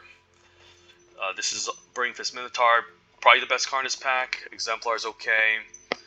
There's a best black common with Cartouche of Ambition and an Ava Initiate, best in the blue-white deck. Yeah, I guess we're either blue-white or blue-green. Let's go Bant and see where we end up. So I'm kind of not liking black or red here, but you know, who knows. This card is more fancy than it looks, is not actually that great, but I do like Labyrinth Guardian, especially in the deck with Vizier of the Anointed. There's also some great mana fixtures in green here, a Beneath the Sands and an Oasis Ritualist. But now, by taking the Vizier of the Anointed, I feel inclined to just take the Labyrinth Guardian. Solid 2-drop that can help play defense in the early game, and then you can always embalm it later. And definitely plays really well with the Anointed Priest, Vizier of the Anointed. Otherwise, what would I be looking at? Maybe one of the Mana Dorks, or at least Essence Scatter, but we have one of each already, so I'm down to just take Labyrinth Guardian. Reason to Believe is not very good, by the way. Ooh, Cartouche of Strength. Alright, I guess somehow white is just cut off, and then we might just hard splash this Oketra's Attendant. The reason why I want to splash for this is because it's an embalm creature for the Vizier of the Anointed to throw into the graveyard as well. Otherwise, best cards in this pack are like Final Reward, the Cartouche, Baleful Amulet is okay, there's also Open Fire, but gonna take the Cartouche of Strength. And yeah, Spring to Mind is great, but also Omnisphinx is fantastic as well. There's also an Unquenchable Thirst, which is also great, but I still think we might need to take the top end flyer just to have more win conditions in this type of deck. Spring to Mind is fantastic, helps you ramp and then draw 2 cards in the late game is really awesome. Currently don't have any card advantage, but I think the creature is just more important. Even if we're not playing Cycling, a 5-mana 4/4 flyer is really useful. Otherwise, Unquenchable Thirst, but we need some key threats. Like, the deck doesn't really have any threats currently, and this is definitely a good one. Then maybe I'll definitely take maybe the Desert or Evolving Wilds here. Not sure. I don't really want to take Rona Stalwart in this type of deck. This is not that type of deck. The Evolving Wilds gives us more flexibility. Makes it easier to splash the Oketra's Attendant, so I can maybe see taking this over the Desert of Mindful, which is still a very good card. But I think we take the Evolving Wilds here to make it easier to splash the 3rd color. And then maybe we play the Cultivator. Not a very good card, but serviceable. Best card in this pack is Ruthless Sniper. Magmaroth is pretty good in blue-red. Floodwaters is okay. Not a big fan of the Cultivator, but again, oh wow, River Hoopu. Yes, that's what we need. We don't need Kefnet the Mindful, we need River Hoopu. There's a chance we can still somehow wheel Kefnet, but River Hoopu is awesome. Wow, this card's great. And then we'll take a nice 5-mana 4/4 Vigilance, which is also really awesome in the deck. Stinging Shot we can main deck if we're weak to flyers. So yeah, I definitely think we're supposed to be in blue-green, and we'll take another Beneath the Sands, can always cycle it. I could also play the Dunes as a way to splash for white, but I'm never going to activate since it's double white. We'll take Beneath the Sands. Oketra's Attendant is great, but yeah, again, there's an argument we don't need a hard splash because we have enough power. It does have decent synergy with Vizier of the Anointed, but maybe just having Labyrinth Guardian and Champion of the Wits is fine. Stinging Shot might even still consider.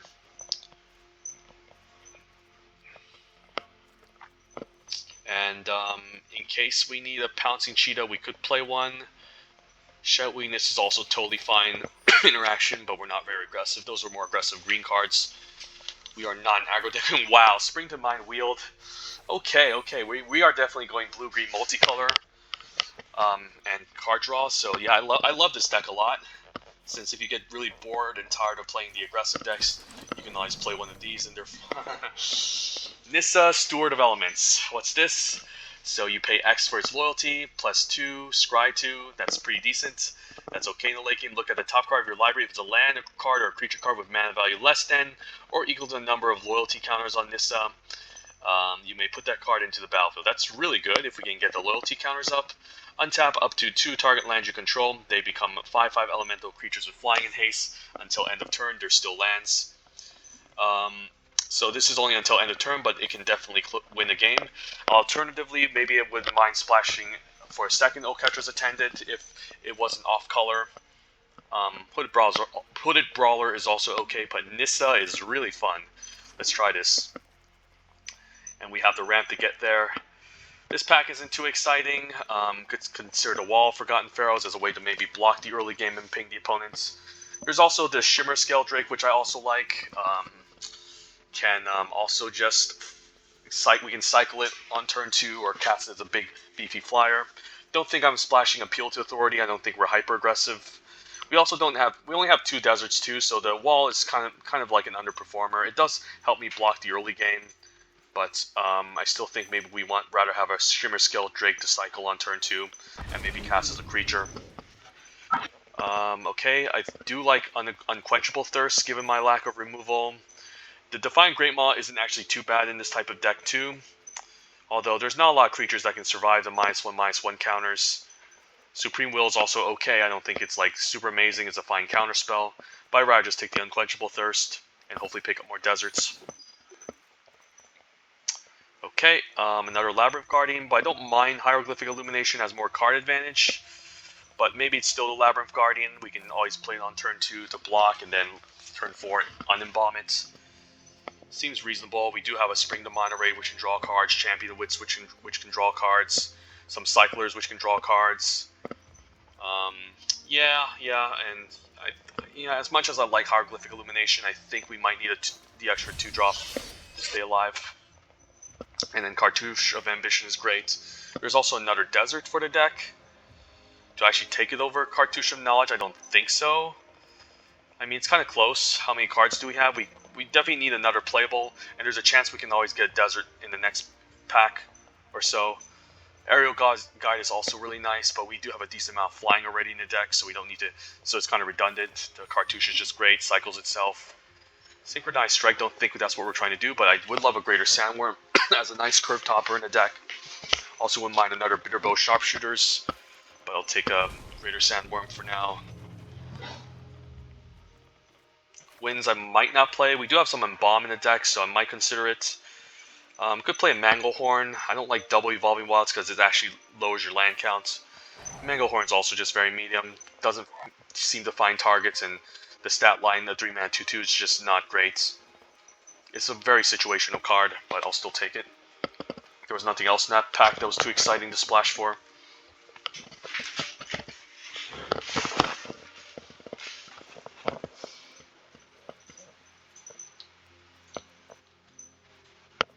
Could splash for maybe Wandering Death. I could also splash for Impeccable Timing, which is a fine removal spell for our Oketra's Attendant. Don't think I need Naga Oracle, although Naga Oracle could have some Embalm synergies. It just doesn't seem great. So I'll take this instead. Do I splash for Start to Finish? It's splashing off color, so that's also not great. I'll still take it anyways over whatever. None of these cards really matter. Probably going to play the Winds of Rebuke. I know it can mill some of my creatures, but that's still fine. We have some nice creatures we can embalm and buy back. Impeccable Timing is also fine splash. Could also play the Stinging Shot. Right now we're at 24 cards with what we're looking at. Could cut one more card and just go 17 lands and we should be fine. Cultivator's not very good though, but it does help us ramp, which is what the deck is trying to do. Might actually prefer a card like Stinging Shot since we seem kind of weak to flyers. We do have our own flyers, but we don't have like a ton of removal in this type of deck that can help leverage it. So maybe I just do get rid of Cultivator here, since we do have ramp already in this deck and it's not very good. Yeah, and even if it ends up blocking, like let's just say they use a combat trick and kill it, you don't actually end up ramping, so it's kind of bad. We have a decent amount of creatures, more non-creature spells, but Nissa can create lands that can help us close out.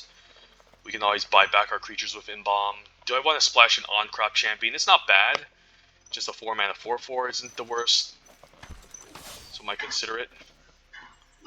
And then, Final Reward? Maybe I splash Final Reward here instead. Maybe, yeah, I don't mind going 4 colors actually. That way, maybe we don't need to play a card like Stinging Shot or Winds of Rebuke, which is whatever.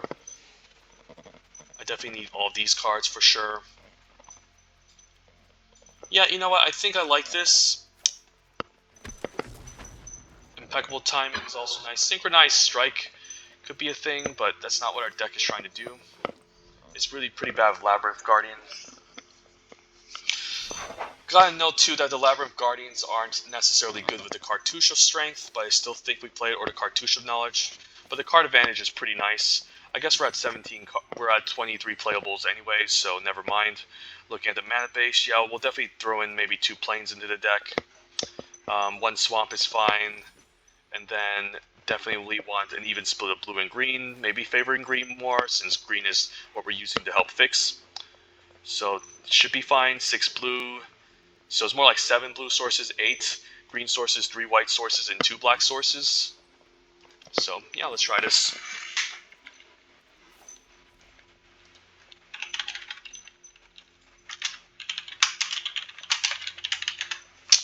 I could consider the on-crop champion, but again, it's just, we're not trying to really win the game on the ground. It's a fine card, a good card for sure. But I think we're just trying to ramp and draw cards. I could cut the Stinging Shot for it, maybe. Like, this is one of the more weaker cards in the deck. And the 4/4 is a really nice body, if you think about it. Could also consider Splashing Wander in Def, actually. That, too, could be kind of nice to get back some of our key creatures. And at the very least, like, again, you can still cycle it for 2 mana. So, maybe we're that type of deck. But the fact is, our creatures already have Embalm, so there's really no need to buy them back. So I guess that's the argument against that case. In that case, maybe Stinging Shot is still fine. We don't have too much defense against flying creatures. We have a Reach creature. I guess we can always just give our creatures flying with Cartouche of Knowledge. Yeah, and the fact, yeah, we are light on creatures, but again, we have the whole Embalm thing going on. I'll actually throw in a Stinging Shot. I think that card's pretty useful, even as a main deckable card in this format. Like, sideboard cards that have cycling get a lot better, since if you can't cast them, you just cycle them, and that's very nice. You can also throw in, again, the Winds of Rebuke, but, meh. Yeah, the Winds of Rebuke is also not bad. Like, you can mill Spring to Mind, which could be nice, and then Bomb Creature, which could be nice. Lots of interesting things. But it doesn't kill things, and it doesn't cycle, so we'll try Nissa here. Steward of Elements. Fun deck.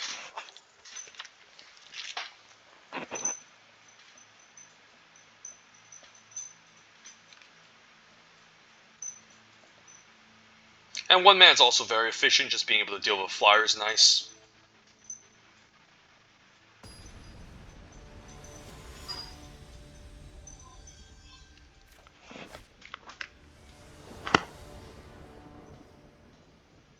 Okay, this hand is interesting.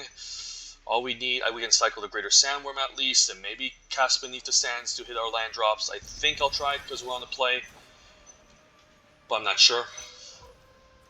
We can also cycle Beneath the Sands, but I think we need to ramp in this deck.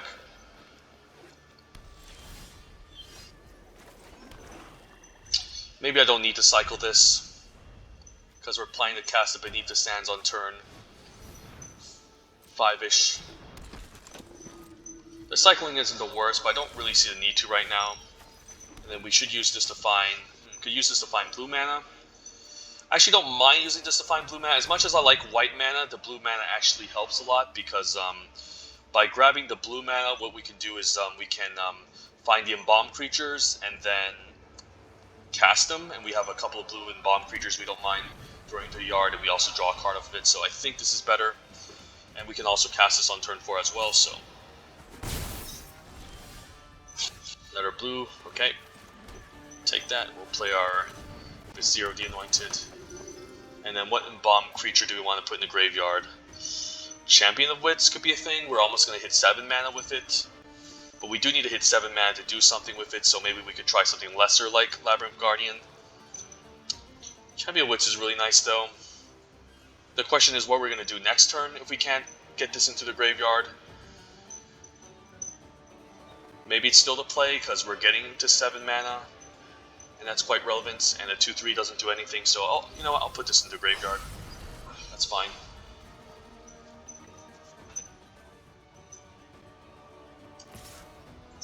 Do I block? Bit of a strange attack. I'll take it. I don't want to lose this, because if I do, I could,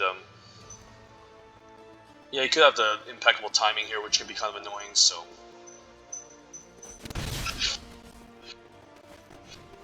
Sacred Cat. Okay, the opponent's not doing much. Just play a Drake, I guess. And I can attack here. Or stay back. And no need to attack. We're not really trying to control, like, race the opponent in this spot. Opponent's also a blue-white Embalm deck. So by casting this, we can draw an extra card. I can put the Oketra's Attendant into the graveyard and take it from there. Probably want to get this out early so I can get value off of it instead of a Greater Sandworm. Ooh, the opponent's also doing what we're trying to do. That's pretty cool. I'm happy maybe fighting this, perhaps, so he doesn't get to draw a card off of it if he tries to reanimate a Embalmed creature. Which this is a great Embalmed creature to reanimate, so I can deny him the card draw, and I can also Spring the Mind, so I think that's pretty good here. So I need to find my white mana here. And then cast a Cartouche. Shimmer Scale Drake can fight the 2/4. Which is quite nice, and then I'm fine attacking for 4 here, which is a lot of damage. Next turn we can cast Champion of Wits and mill our get rid of our Oketra's Attendant.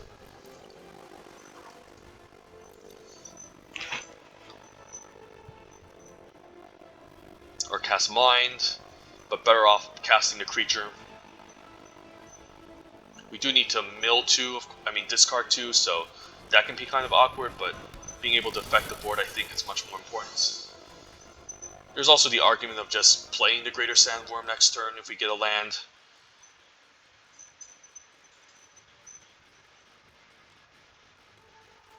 So the whole discard thing is pretty good with Embalm, since you can again buy the creatures back. Strange Attack, this does again imply impeccable timing, so I think I take it. And I can just get the Champion of Wits maybe next turn if I top deck a land. And is this a land? Yeah, we'll play Champion of Wits here. So I get to draw a card and then draw 2, discard 2, which is really nice. Draw 4, discard 2. Pretty sweet.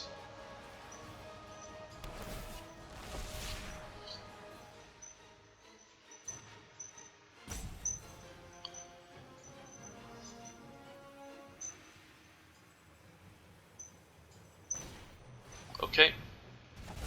I'm hoping he mills an Embalm creature. Yep. Hey, I still get to draw 2 cards. That's pretty sweet. I actually like the Stinging Shot against this opponent. We'll get rid of the Oketra's Attendant since we can't cast it, and then maybe a Forest. Although I don't want to miss my land drops.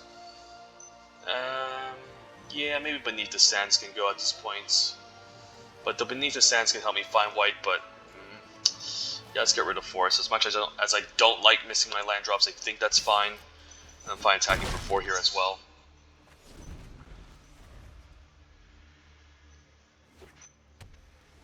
I don't really want to have him animate his Champion of Wits, so I think I actually just block the cat and then have him kill my guy. Yeah, I think this is okay. So he can use impeccable timing, and then yeah, I knew he had it, so we should still be fine. We should be able to outrace him here.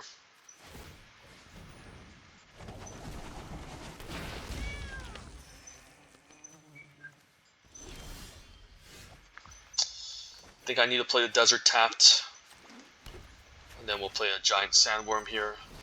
Hopefully no counterspell. If he has a counterspell, I'm probably going to stay back so I don't get run over. Yep, he has a counterspell, sure. So I'm probably going to stay back here and say go.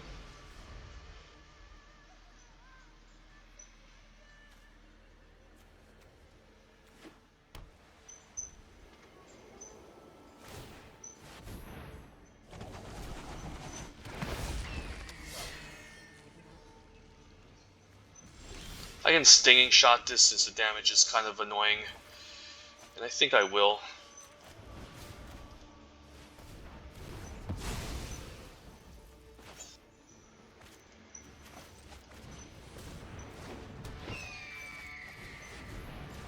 And I'll probably cycle the Desert this game. cast it. I don't know. I mean, casting the desert isn't the worst. We can activate the Hoopu like twice. Yeah, we can activate the Hoopu twice. Let's just play tapped at this point then. I mean, there's so much card advantage in this deck. It's just quite obscene. I'll happily take 2 from the champion because I don't want him to eternalize it and draw a million cards. So I'll probably take 2 here, and then we should still be fine.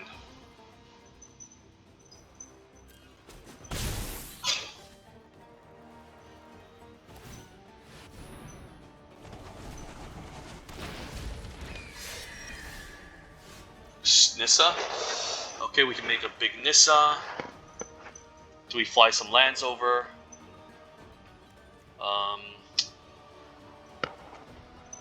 It's kind of fun. I can also cast Beneath the Sands and play a 5/5, but Nissa is kind of fun here. X equals 7 seems quite good.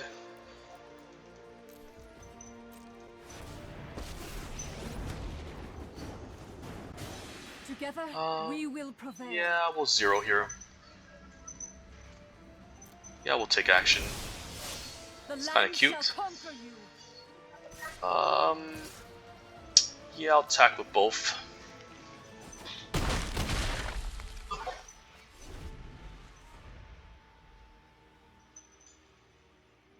Maybe I'm fine with Nissa taking the hits, yeah.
Okay, 2-drop Nissa. Okay, we'll try it.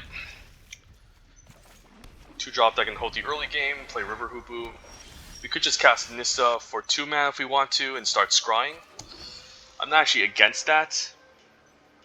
It's a ton of loyalty, but maybe still the Labyrinth Guardian is the better play.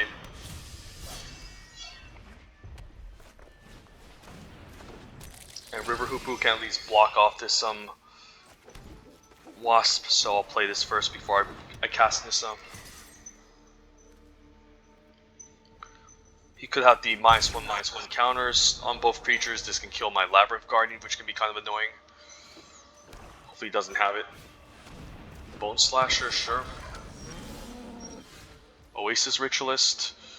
So I could Nissa here. I could also cast a Cartouche of Knowledge on the River Hoopu to draw in hopes of drawing a card. I think I play on the Hoopu, not sure. And no lands, so guess we just pass. If he has a removal spell for my Hoopu, that can be annoying, but that would have to be at 4 mana. So a lot of things can go wrong here. The Javelineer is annoying, I need to kill that as well. Spring, finally we can get some mana.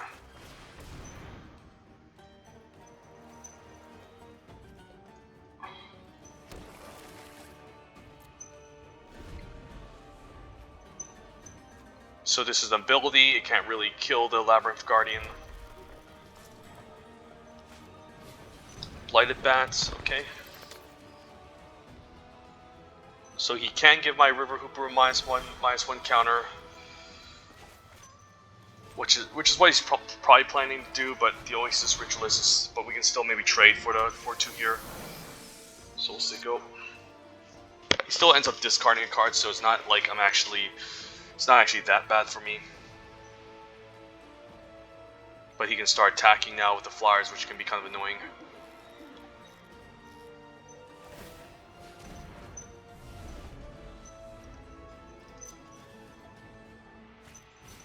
Open fire, sure. So now he can put -1/-1 counters on my creatures. I might have to just final reward this 4/2 and then take the turn off.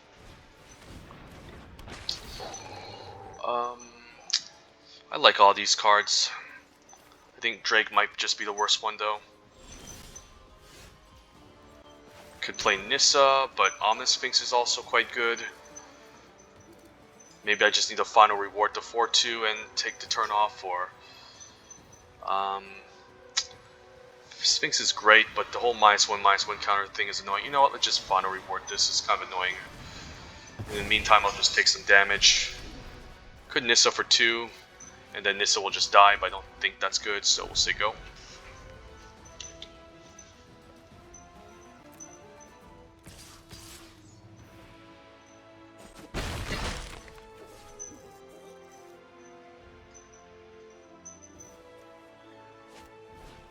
Soul Stinger, it's pretty annoying as well. Could cast Nissa. Nissa for how much? Could also cast. Yeah, we could also just cast Sphinx here, and then or Nissa. Maybe Nissa for a shit ton of loyalty could be great. Nissa for 5 could be a thing. But maybe Sphinx is still the real deal here. We could Nissa for 2, which wouldn't be great, so we'll just say go. Maybe take a hit from the Soul Stinger and then block the rest of the Flyers, hopefully.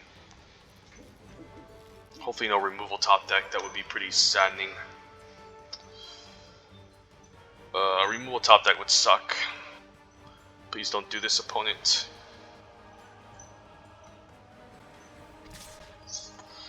I could double block, but taking 4 again isn't the end of the world. Cartouche could be nice. Yeah, I guess I don't mind casting a Cartouche and taking out the 4/5, hopefully. And then end of turn we can exert the Oasis Ritualist and remove it. Could X equals 4 with Nissa, but I think we're still fine. Yeah, I mean, we'll just say go, cast mine end of turn, and then try to get some better card advantage in the meantime. Opponent's deck isn't too scary. If he kills my flyer, that's going to be annoying though, so hopefully my stinging shot wouldn't... Hopefully my stinging shot doesn't punish me too much here. Yeah, let's just cast a giant Nissa. X equals 6. I guess, yeah, X equals 6 could be nice. Could scry 2 with Nissa, I suppose. I don't mind just zeroing, and then there's a chance I can get a creature. Just a land. It's pretty annoying. So, Nissa can survive maybe one more turn, and we should be fine. Please, no fucking removal. Are you kidding me, man? Oh my god, that's so fucking tilting. I guess I'll take... And he doesn't even attack with the 3/3s, like... Come on, does this guy even know how to play Magic? Ah, so stupid. Come on. I guess I need to play the Attendant here. That's just so tilting, you know. And another fucking land off the top. Ah, so fucking stupid. I shall listen. We're probably dead anyways. This is so stupid. Sorry, I had to tilt there. That was really dumb. I can at least double block and chomp, and then he's probably gonna top deck another removal spell or cast like Wander in Death here. I wouldn't be surprised as well. Can I have something, please? Huh. Of course, Liliana. I brought some. It's not the worst, but it's also not Another great for me. minion never hurts. If I attack with the I probably need to ultimate Nissa here and take out Liliana, but I'm probably gonna be dead anyways. So this is bad. Let's just zero for now and see what's up. Huh. I can't even cast it. Harness the elements. I think we're screwed.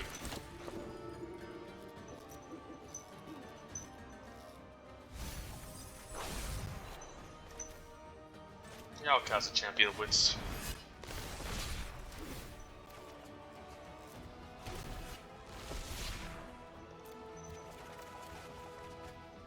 Okay, it's not the worst.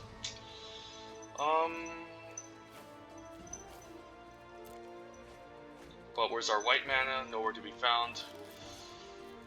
Yeah, if he just mines 7s and destroys all non-zombie creatures, I'm just dead. I am in So I control. probably need to sacrifice Nissa to take out Liliana next turn.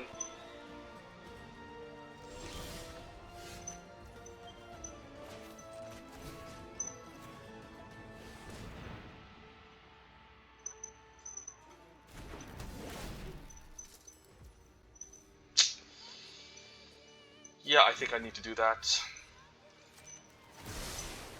Behold, nature's true power.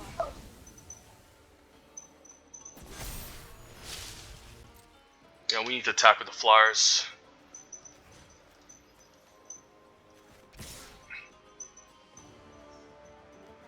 Could also attack with the 4/4 in case he has a removal spell. Yeah, we'll just go for it.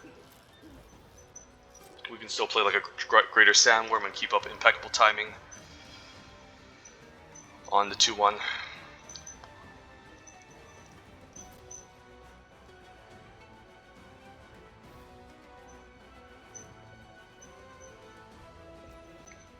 Sure.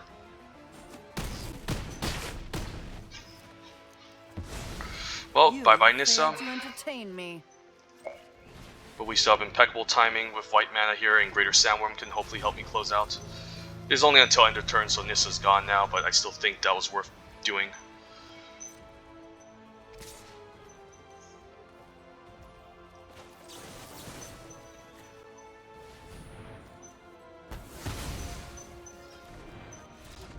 Yeah, thank God. Oh my God.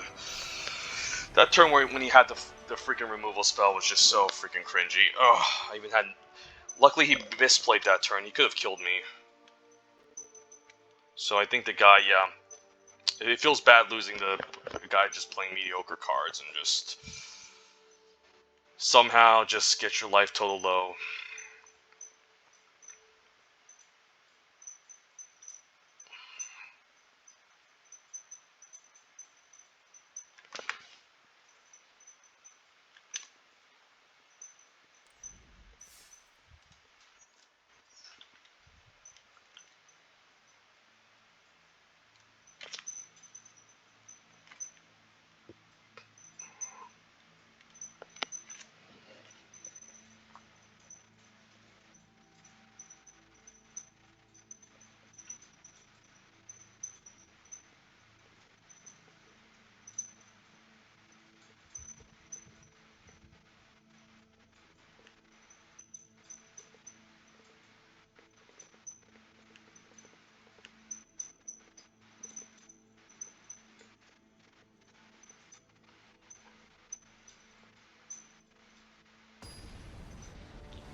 Okay, a 2-drop. Ooh, Nagavilas on 2. Haven't seen that around too often. Okay. I probably need to play the desert this game.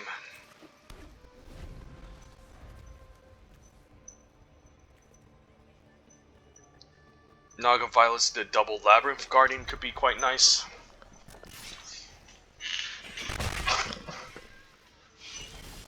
I think that definitely beats the Labyrinth Guardians. Yeah, I definitely think playing the Violus is playing the Violus over the Labyrinth Guardian is worth it here. If only this made the land untapped, I would have considered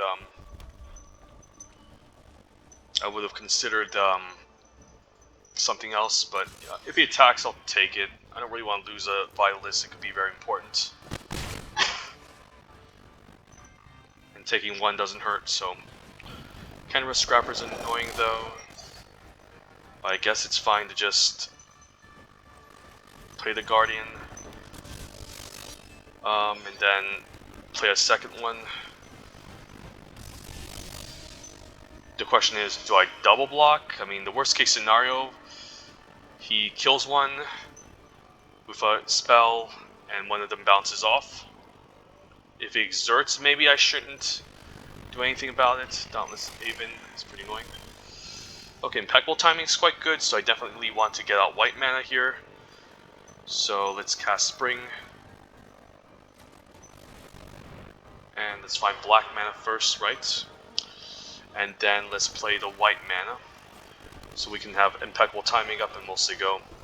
Question is, which one do we want to kill? Probably the Kenra Scrapper. Like, the Flyer is annoying and we have a problem against Flyers, but the Kenra Scrapper can maybe lead to some sort of weird blowout, which I'm not aware of. So he's going to exert and untap, and he's probably going to cast a spell after double blocks, and then we can blow him out with a impeccable timing if he tries to do anything here.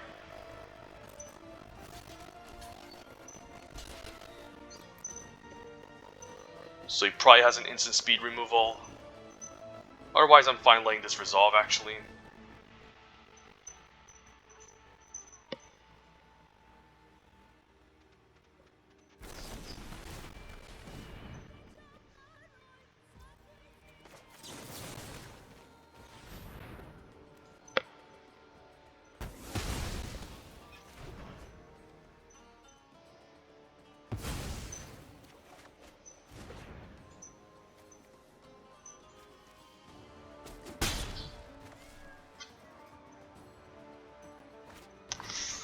Alright. Ooh, that's pretty good. I might as well just play it now then.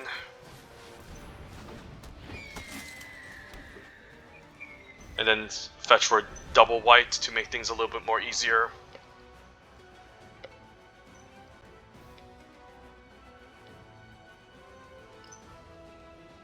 You can tap it down, but we're just developing the board here. And he's not affecting us much. Champion is fine.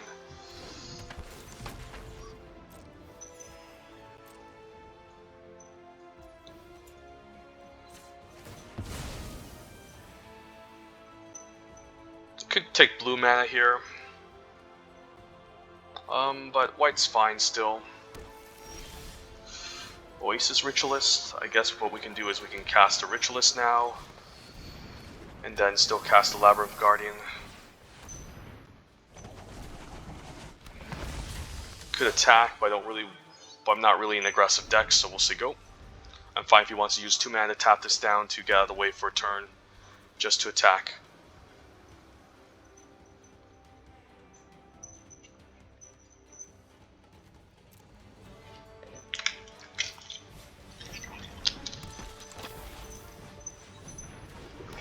So opponent could just be going off next turn, so I should be careful. Omni Sphinx is quite good though.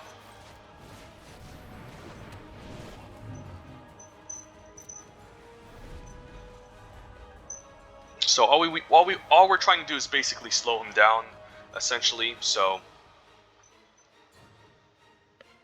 he doesn't run us over with his deck.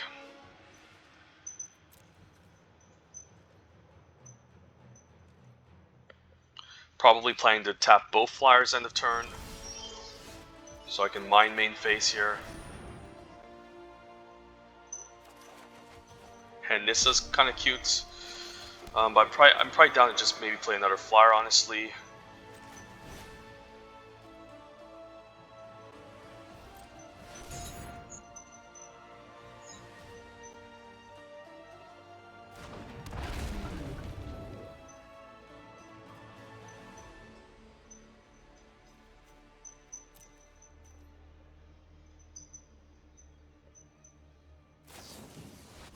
Cast out's pretty good.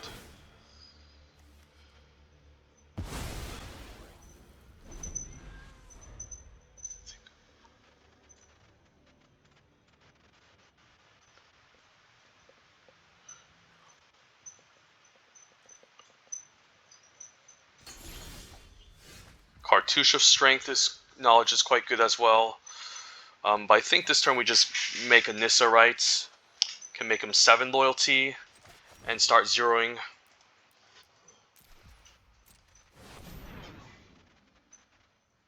And basically the zero ability is again just drawing cards, which is really strong. I will protect the virtue of this world. Worst case scenario is a land, but hey, I'll take a giant sandworm, why not? The land And we can fights even for give it us. flying.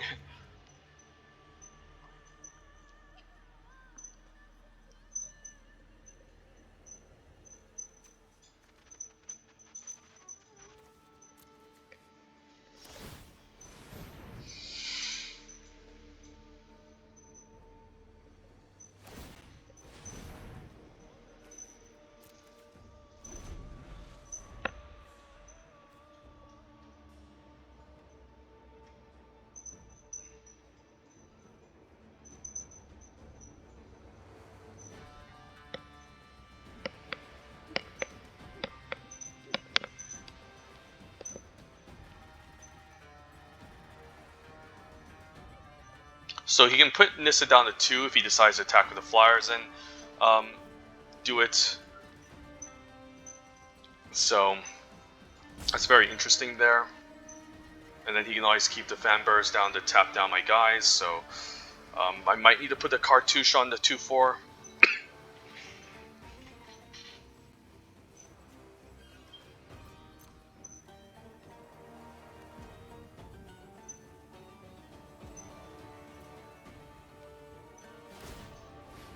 Okay, he's just gonna main phase that, so I should have enough damage to fight back if he isn't careful.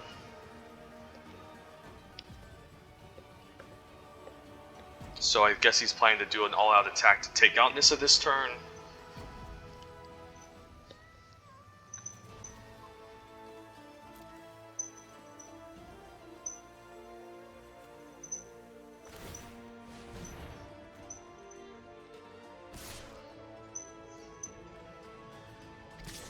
I could let Nissa die. I also don't mind just jumping, to be honest.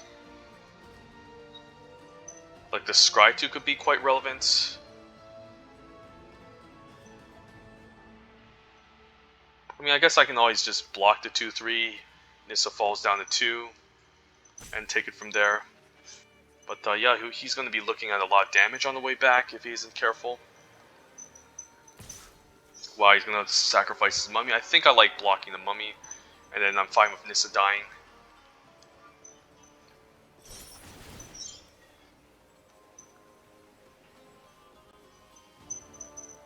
Surprised he decides to untap the Scourge. Okay, I mean, I'll take the free mummy kill. Is he dead here? Fight on without me. So what can we do here? This is how much damage? 3, 4, 5, 6, 7, 8, 9, 10, 11, 12, 13, 14, 15, 16, 17. Yeah, you know what? Let's draw first.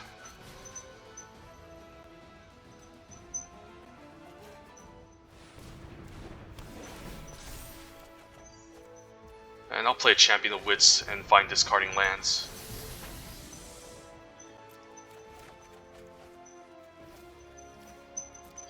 So how much damage is this if I fight off the Scourge? 7, 8, 9, 10, 11, 12, 13, 14, 15, 16, 17, 18, 19, 20, 21. So put him down to 21, but he just gains life, which I don't want. I think we need to maybe fight off like a 1-2 tapper or something. Not sure.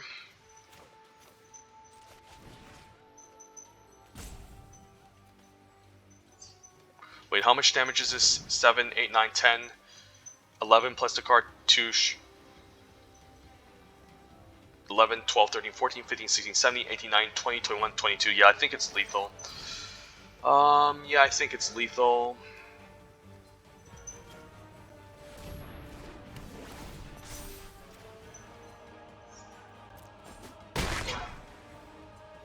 Even if he gains a life, I think he's just completely screwed here. Yup.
Oasis Ritualist on 4 can help us cast our stuff. We could get run over by an aggro deck. I mean, can't say no to Oasis Ritualist, right? We can always cycle this for 2, so I'll try it. I might end up cycling this on 2 just in case. It depends on how aggressive the opponent's going to be. If not, I might just hold on to this.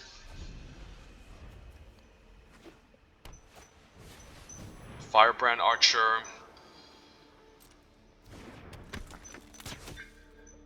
Usually white-red. You know what? I think we're fine. We should survive.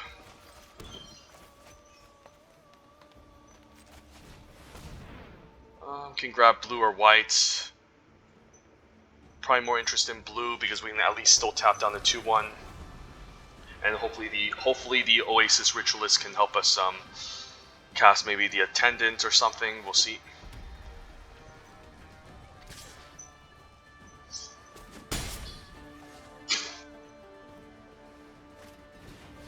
Sun Scourge champion, okay. Alright, ooh, Anointed.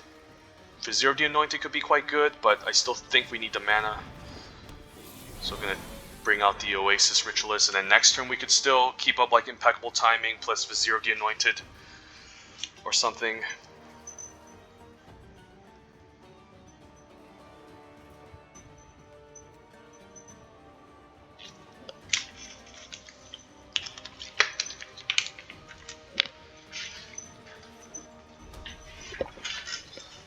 By putting maybe Champion of Wits or the Labyrinth Guardian, yeah.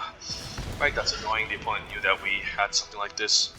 So for these two creatures, I think the one that benefits most from the Unquenchable Thirst is the 2/3. The 2/1's going to be annoying later because he can just cast non-creature spells to burn me out. And I think this, I guess we don't even have white mana, so never mind then. We can't even cast any of these. Let's just get the Vizier out then. And I don't want to grab Champion Wits, I remember, because it costs 7 to embalm and double blue, so we'll just grab a Labyrinth Guardian. Hopefully that's not too bad. And hopefully he just runs out of removal somehow.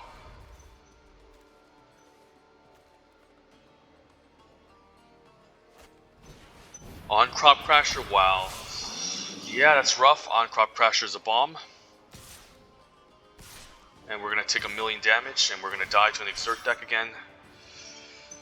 Okay, yep. I don't like this card. I think we're going to die here. 6 life is not enough to survive against red-white, I don't think. At least this is exerted for 1 turn.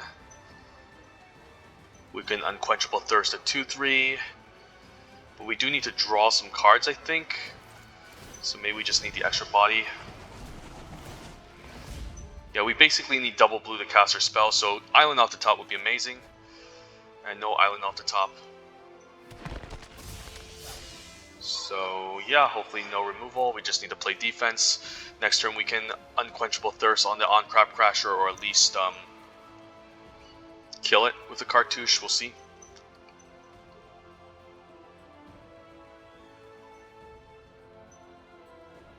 We can easily die to a flyer here. Okay, yeah, we're quite dead here if he has a pump trick or something. I'll definitely block the 2/3 if he attacks for sure. And we're just dead. Yeah, good games. Alright, the opponent just had the nuts red-white deck like our previous opponent, the first one we faced against.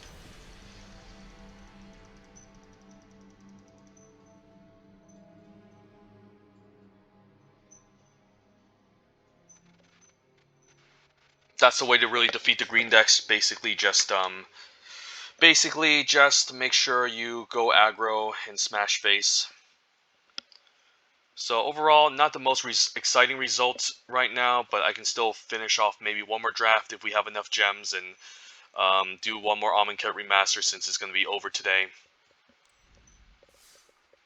I should have enough for another one since I should win about 1k gold or 1k gems.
Okay.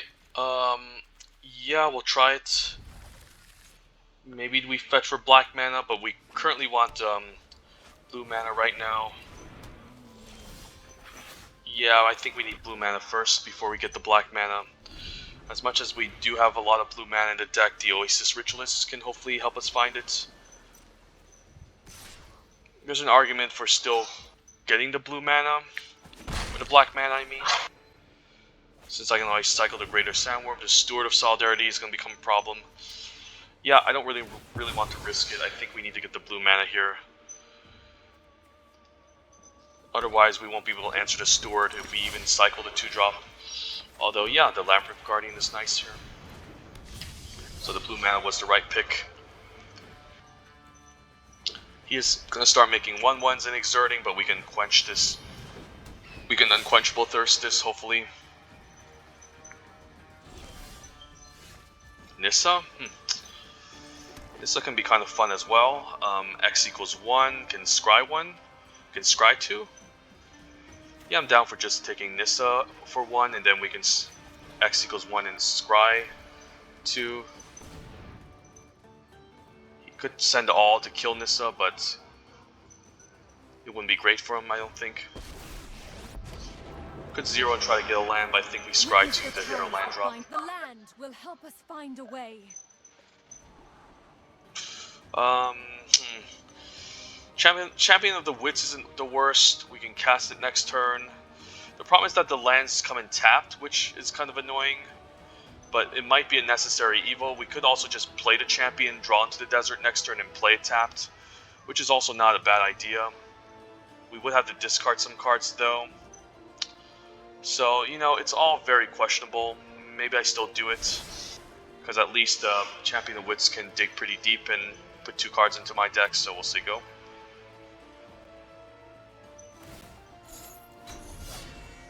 If he attacks with all, Nissa dies, I guess. But maybe that's fine.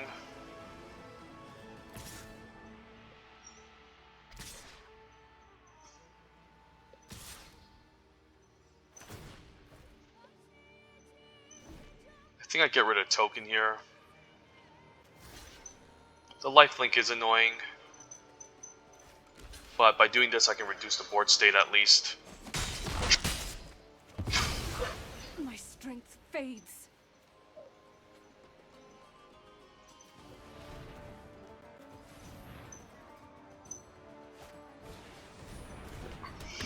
Dauntless Aven is a problem. I don't want this thing to keep untapping. But at the same time I do need to hit my land drop, so I think I'm playing Champion of Wits here.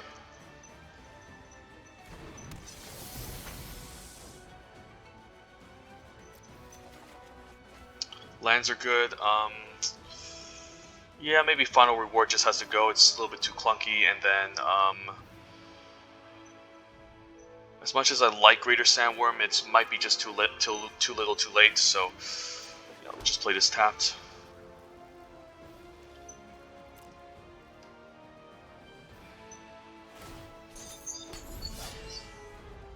He can just keep making 1/1s with this stupid combo, so I do need to lock this down maybe next turn. It's really annoying. He can also untap the stupid Oketra's Avenger, but even Wind Guide. Okay, so that's not gonna stay tapped. So annoying. Yeah, now he can tap. Yeah, we're pretty much screwed if we can't take this 2-3 out.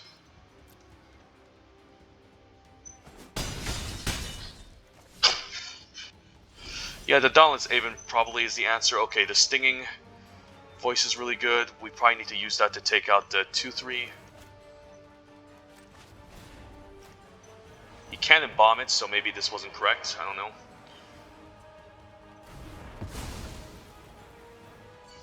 Either way, I need to basically Doomblade this 2-1 before it becomes a problem again.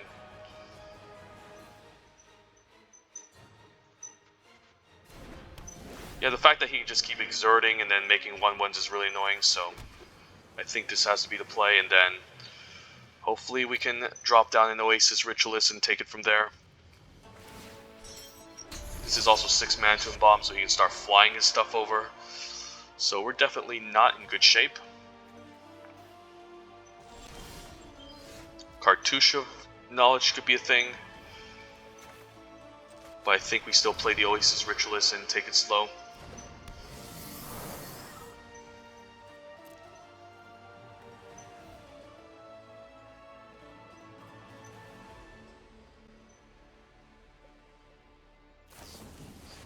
Oh wow, pull from tomorrow. Draw 3, discard a card. Okay. This deck was so much fun, but it seems like, yeah, the green decks are just, unfortunately, can just get overrun by the white decks and their powerful commons and uncommons. If he plays Trial of Solidarity, I'm just dead here.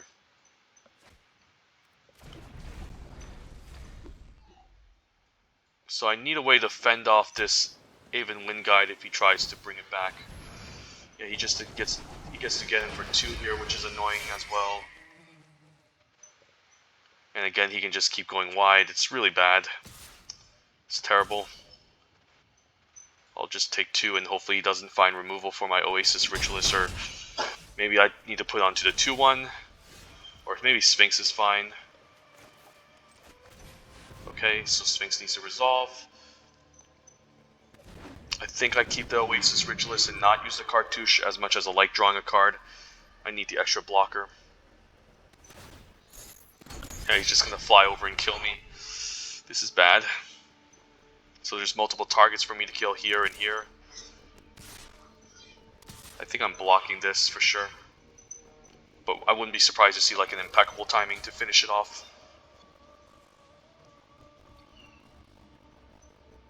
Yep, here it comes. Yep.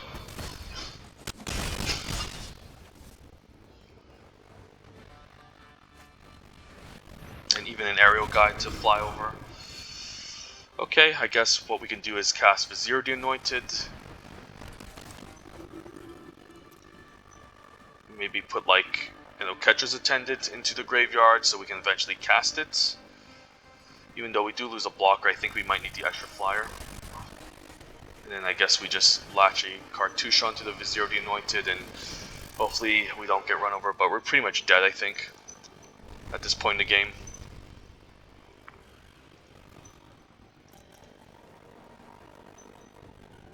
Yeah, the damage is just going to be too much. I think we're just dead because the aerial guide. Yeah, let's not waste time. Let's move on to the next draft. Let's not waste time. We're just completely screwed. Like, this untapping like multiple times already is just GG's. Had a really promising start, but yeah, just couldn't get there. This deck seemed like a lot of fun. But we still went 3-2, so this is going to become the final Amonkhet Remastered draft. Since I'm getting tired and it's about to end really very soon. Hopefully I can finish this in maybe like an hour or so.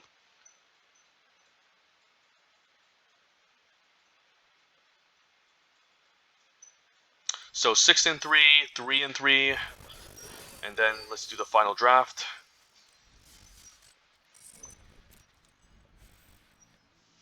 And I definitely won't have time tomorrow to...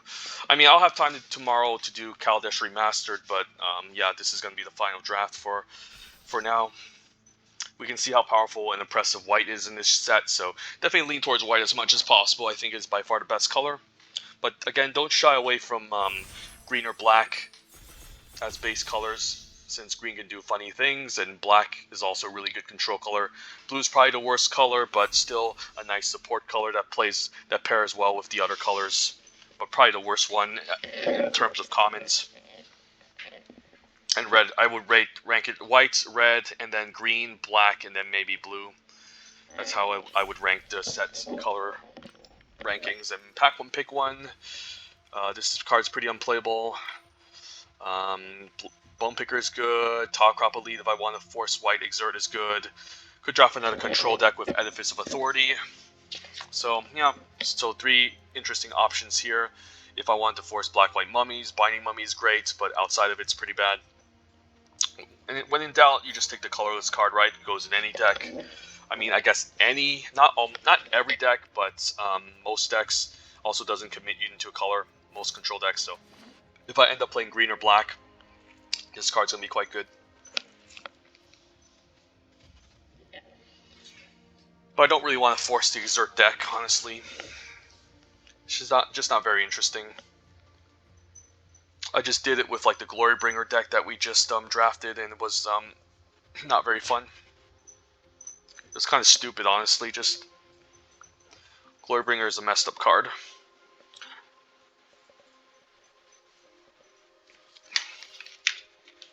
Ooh, Drakehaven? Why not? I mean, if you want to draft a control deck and you just want to cycle a million cards and make a bunch of tutus, Drakehaven is great. This is a gift. I think this is a bomb rare, okay? So I'm down to just force black-blue cycling, so we basically need to take every cycling card that we can and cycling payoff, so I'm down to take this, and there's enough support in this set to warrant it. Basically, we're going to treat it like red-white cycling in Ikoria, except in a control deck. Other good cards include the Champion, Eternal, Compulsory Rest, Cartouche of Ambition, Oketra's Avenger, Hooded Brawler. If this wasn't in his pack, I would maybe just take the Sunscourge Champion and maybe play the much more defensive white deck. I think this card's a lot better than Compulsory Rest, but yeah, Drakehaven, let's do it. Not passing up a bomb rare. Okay, any cycling cards or payoffs in this pack? Not really. So we could still stick with blue and take the Riddle form, or just take the Magma Spray. Like sometimes you could end up in red-blue cycling. And this card is quite good, also keeps our options open for the most part. Yeah, there's no cycling cards in this pack. I could still play Riddle form maybe in the blue-black cycling deck. Not sure. It's a very good card, and it does keep us on color. But we're mostly going to be cycling and not casting non-creature spells, so it's a bit of a weird card. So if we had to pack one, pick one this, what would we take? Probably the Magma Spray. There's no like blue-black cycling cards I care about, and I definitely like Magma Spray over the Enigma Drake, but I would still take Riddle form over it. Yeah, let's just take Magma Spray, and we could still end up blue-red cycling, who knows. A Braid, wow, and there's a cycling card, Hieroglyphic Illumination, but we can always pick that one up later. I'm kind of impressed with the Braid here, kind of pick 4. So it seems like we're heading towards blue-red cycling control, which can be kind of fun. Alternatively, I mean, again, there's Puncturing Blow, there's Hieroglyphic Illumination, Essence Scatter. I would still maybe take the Hieroglyphic Illumination over Essence Scatter, even though this is a better blue common, just to do the whole Drakehaven thing. But yeah, a Braid is nice, good removal. Eternal is fine. We're not really an aggressive deck, though. Unquenchable Thirst seems to make a lot of sense. There's also a 1-mana Cycler with the Scarab Feast. I mean, red-white could also be open with this Guswalker late and the Oketra's Avenger, not gonna lie. But, yeah, the Drakehaven is just too fun of a card to build around, right? Like, we could definitely pivot out this, take a random Guswalker, and move into red-white aggro as a boring deck. But I want to leverage the Drakehaven and Edifice of Authority, so I don't know. Yeah, let's just take the Unquenchable Thirst. It's still a good blue common, and it keeps us on color. Could take a second one, but we could take a Spellweaver Eternal. Yeah, I mean, this card is quite good as well. I mean, I did say that we want to draft a more controlling deck, but at the same time, it seems like the blue-red spells deck is very open as well. I don't know. I mean, it's not like I don't want to cast a red 1-mana Cycler and take this over like an Unquenchable Thirst or Spellweaver Eternal. There's also Crash too, pretty good too. Let's take a Spellweaver Eternal here. Yeah, maybe blue-red is open, and we'll take another Magma Spray. Okay. Wouldn't mind Puncturing Blow, pretty late. Oketra's Avenger too. Even Initiate's fine. Okay, maybe we can't leverage this Drakehaven, but that's still fine. Wow, Puncturing Blow, pick 8. Sure, I don't know what people are drinking. Yeah, it doesn't seem like the Drakehaven thing is going to come together a whole lot. Could take a Blur of Blades. Could be fine. There's also Bloodlust Insider, so it's kind of a decision. Do we go red-white or we go blue-red? Could always play a Blur of Blades in blue-red. Could be fine. Blinding Mummy, better off in a white-black deck, so we'll take a Blur of Blades. And then, ooh, Sunscourge Champion. Okay, red-white is open. What's going on? What's this Scourge Champion doing pick 10? I want to do the cycling deck, but it seemed like they want us to do red-white aggro. Again, I don't know. I guess we missed out on the Guswalker, but I mean, it's all speculation, given that was past the Drakehaven. But there's also Riddle form in this pack as well, okay? The Riddle form even wheeled. So I guess we still have outs to be in the blue-red spells deck, and this card is quite good. And a crash through, okay. It seems like we're more blue-red than red-white, but, you know, we can still consider both. I was considering the crab, since blue-red can be a little bit more controlling, and we can try to win in the air sometimes, but at the same time, the Nefkrop and Tangler, in case we end up in red-white, is still very strong. This pack is an easy open fire. There's also the Zero to Tumbling Sands. It's a fine way to help us ramp. Fine card, but you don't need it. Anointed Procession is also a very fun card to build around, but hard to get going. Yeah, we do have a 2-mana cycler for the Drake Haven, but we just don't have too much cycling in general. Yeah, I guess we just do blue-red spells at this point. Take an open fire. Cut is really insane. Could splash a Ribbons half if I'm crazy. If not, we'd be looking at like a compulsory rest. But looking at this deck now, it seems like we're really spells based, so I don't really want to play this or this. Ooh, second Magma. Third Magma spray is insane, but I don't think we want a third copy. I think we're better off with a second Riddle Form out of this pack. Because again, with 2 of them already, I don't really need a million. We have a lot of removal. The grand question is that usually in a like a spells based deck with a lot of removal already, you don't want to maximize too much on it. Like you eventually need win conditions, and the Riddle Form is a good one, so we'll take it. I'm not even sure if I want to play Edifice. I know it's a non-creature spell, but it's so slow. Blur Blades is a fine main deck. Floodwaters we can cycle. Lake Claim. Lake Claim is quite good. Not enough deserts for the Wall of Forgotten Pharaohs, not enough creatures for the Cartouche thing. This is fine, but Lake Claim is good. We can still cycle it on turn 2, and somehow if we can cast it in the late game, we can just 2-for-1 the opponent really severely, so Lake Claim is good. From the looks of it, we could just be a more controlling blue-red deck. And then we can maybe close the game out with flyers, so a card like Spellweaver Eternal isn't great. Struggle to Survive is just too good. Better than the Fervent Paincaster, which is most likely not even going to get an attack in this deck, so we'll take Struggle, and then hopefully find win conditions. Drake Haven was really fun, but it's not happening, I don't think. Ooh, Magmaroth is a win condition, I'll take it. It seems quite good. Lord of Extinction is a fun card to first pick and hope green is open. Thorn Moloch is also fine, but the Magmaroth, from what I've experienced so far, hits pretty hard, and we saw that in the first draft that we did with the whatchamacallit, the Approach of the Second Sun. Definitely overperformed. Maybe we play Seeker of Insight. Wins is not what we need. Fine interaction, but we have enough removal. Seeker might make it, might not. It's just a random 2-drop that has some synergy. But we're kind of looking a little bit more aggressive from the looks of it. We have a lot of cheap interaction. I don't think we're brute strengthing. Best card is like Cartouche, or I can just take a Wasp just for the collection. I guess I'll take that. Could also consider a non-colored desert, but that's pretty bad. Some people play just to deal 1 damage to opponent. I don't know if that's worth it. Could be fine if you're aggressive, actually, but it doesn't tap for a color, which could be detrimental to your mana base. Alright, Hike My Sentinels. Maybe I need a random blocker. I don't want to take random colorless cyclers just for Drake Haven. I don't think it's going to come together. Like, from what I'm looking at, like, as much as this card could be a win condition and is fun, it's not for this type of deck that somehow we were just given, so.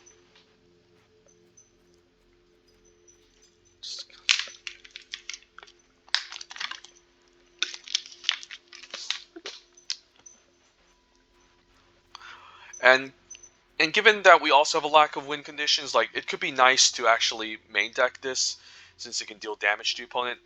This is whatever. This is better than a cycling deck. Get a Tormenting Voice. Like, we might need the extra burn from the Blur Blades to close out the game, so it could actually be useful. I guess I'll take the Strike River Winder now. I don't think we're splashing this. So Seeker just seems weak. I know it can help us loot, but who cares? It just doesn't do much. Ooh, Aven Initiate. I'll play a copy. I'll play a copy of Aven Initiate. Okay, Jace is fun. Otherwise, we'd be looking at another boring Struggle to Survive. But Jace is fun. What does this do? It's a value engine if you plus. The minus ability is a nice tempo play. And then the -8 ability basically prevents the opponent from casting spells. So if you can play this in a control deck, you can just grind the opponent out. So Jace seems fun. Definitely the pick here. Vizier to Tumbling Sands. There's also the Cartouche of Knowledge, which is quite good. Desert could take maybe a Thorn Moloch if we need an extra win condition. I don't think we're ramping in this deck. Cartouche is nice. We just don't have too many creatures to load it onto, so that's a problem. Like, it would be nice if we had more Thorn Molochs or creatures to load things onto, but it doesn't seem like we have it, so it might just be the Thorn Moloch here. Like, I don't really want to lash a Cartouche onto Riddle Form, which loses it in the next turn. Yeah, and given that we're Creature Light, I think we really need the Thorn Moloch here over the Desert or the Extra Flyer. And Sand Strangler, as much as I like it, it is the best card in this pack. And we don't have any Deserts, but I definitely like it more than the Desert and Hieroglyphic Illumination, and this card is insane. Alright, I'll take it here, and then we'll prioritize Deserts, hopefully, and hopefully they can wheel. Otherwise, we'd be looking at an Unquenchable Thirst, which we still don't even have Deserts for, so... Okay, could take the Kenra. I mean, worst case scenario, this eternalizes as a 6/6. I mean, it's probably still Essence Scatter here. Essence Scatter is quite good. There's also another Thorn Moloch, but it's kind of clunky at 4 mana. Essence Scatter is still very good with what we're trying to do. But the value of Earthshaker Kenra is quite nice. It's not going to be at its best in this type of deck. I hate to say it. Maybe it's still Essence Scatter. This is not the deck for Earthshaker Kenra. As much as I hate to say it, it's a fun card, but we need to play that in a red-white card, in a red-white deck. I'll play maybe a poll from tomorrow.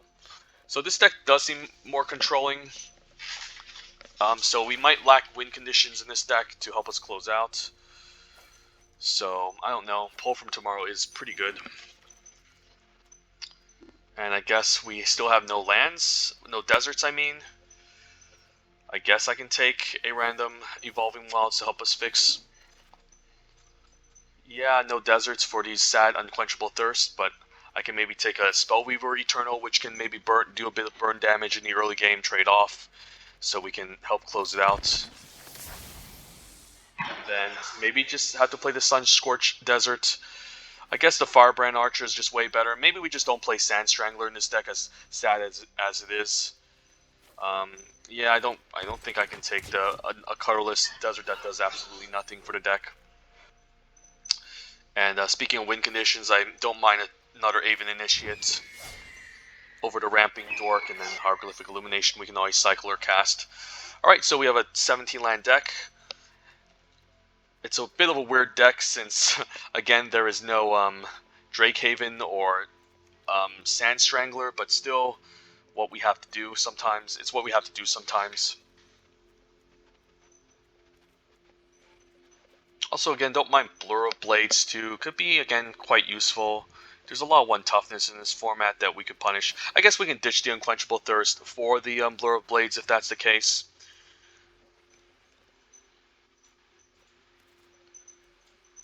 Strategic Planning, Naga Oracle, maybe Strategic Planning. Don't know if I'll play any of them. So this is a bit of an interesting red-blue deck. We're kind of like a red-blue mid-range deck in a sense. We're trying to kind of be aggressive, and we have a bit of a mid-game to get going. But I do like this a lot. It's kind of strong. Cartouche of Zeal could be kind of fun as well. So let's take a look at what we have. We're not trying to attack on the ground, really. Like, we do have the 2 prowess creatures that can attack, of course, to be aggressive, but that's not our game plan. Game plan is to just get in maybe incremental points of damage, and then just win the game with a flyer, kill their stuff, and take it from there. So what can we consider from the sideboard? Maybe Edifice of Authority, even though it is a non-creature spell, but kind of clunky. A decent defensive one, but still kind of clunky. I think I just like what we have here, honestly. We do have a lot of 4s already, and I don't want to really play too many. Tormenting Voice is also okay. but I don't really need to discard anything. The only card I can maybe consider is maybe like a Cartouche of Zeal for the deck. Could be nice with some of our creatures, but nah, let's just run this. Everything just seems really good. Seems like a typical blue-red deck that I want to run, and I'm happy to play. Yeah, let's not think about this too much. And then the mana base, definitely don't need black or green. Keep it even split, I guess. So 8/8 plus the desert seems, I mean, not the desert, the evolving wild seems pretty good. Yeah, let's try this.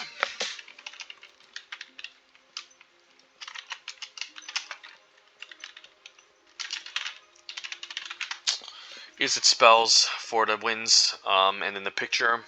J seems pretty cool. So yeah, the weakness of this deck is maybe like maybe we're just lacking win conditions, but we have a ton of removal and card advantage that hopefully we can get there. Yeah, we ran out of stuff. This was a really fun deck. This deck was okay, but I don't think it's cool enough for me to keep. This deck underperformed. Same with the other green-white Exert deck that I managed drafting. This draft was awful. I was basically being sarcastic the whole entire time when I was trying to record it, but we still did really good with this one, but it's still a boring deck.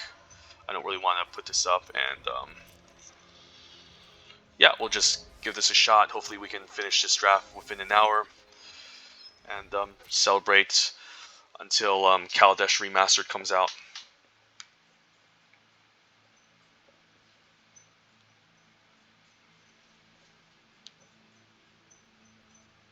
If this goes above 1 hour, yeah, I'll probably make a part 2 video trying to showcase the conclusion of it.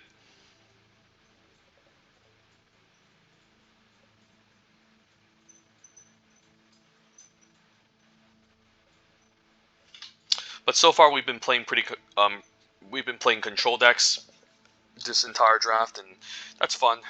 Otherwise, the red-white decks are just, I don't want to say they don't take any skill, but I think they're just pretty straightforward with what you're supposed to do.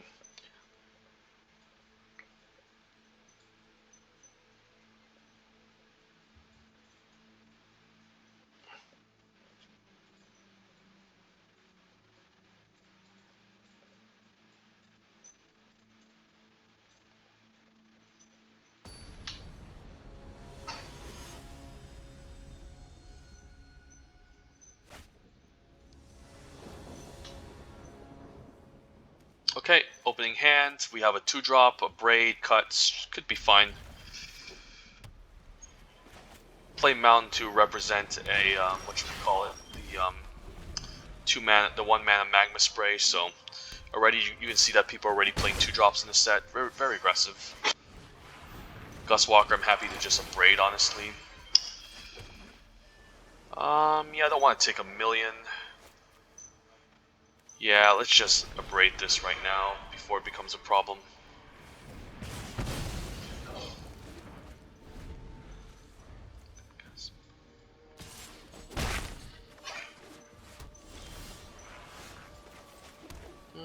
Yeah, we'll play Spellweaver Eternal. Could play a removal spell too, but man, this is fine. Could cycle Crash through, but I don't mind just using it next turn, honestly. Although, maybe it's fine, since I might want to cast a removal spell next turn anyways. And Riddle Form is quite nice too, so... Vizier is kind of fun, cool. Question is, do I trade? I don't mind trading this, actually. Like, I know I can do damage, but the Riddle Forms are my win conditions, so...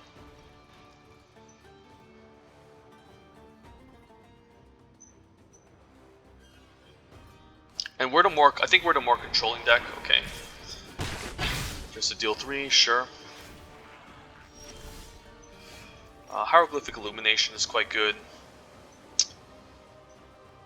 But I don't mind just playing Riddle Form and kind of scaring the opponent, because I can, again, make it a creature at instant speed, which could mess with them.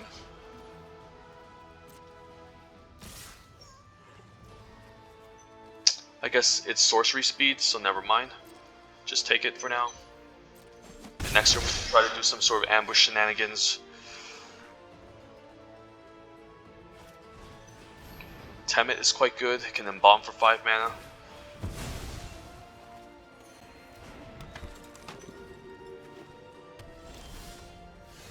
Evolving Wilds, okay.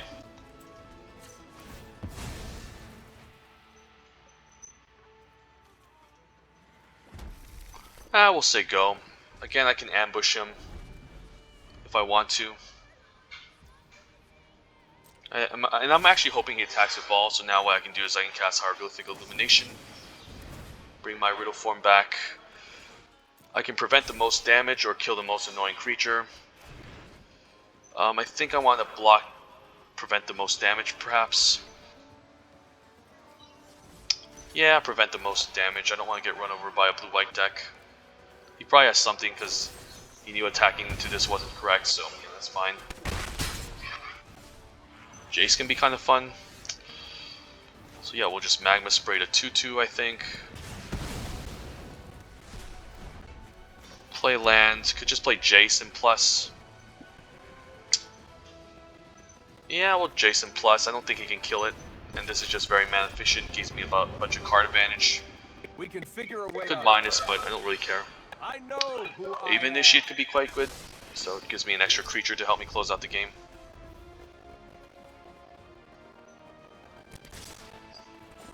Don't test it. Eternal, okay. Lake Claim could be nice. Could minus, but yeah, we'll just keep plussing and drawing. I think I know what. Thorn Moloch. Fine card too, I don't mind it. Yeah, let's cut here.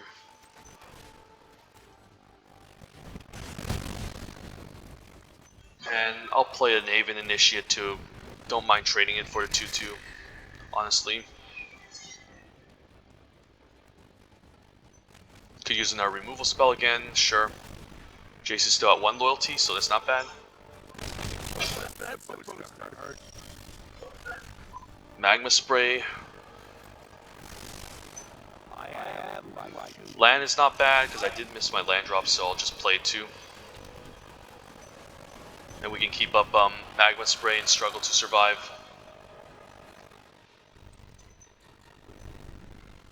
By staying back, this does force him to tap it down.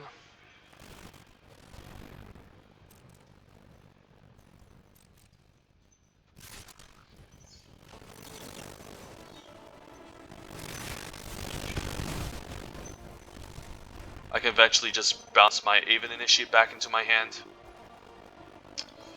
Yeah, and we'll just struggle here on the 1/2, I think.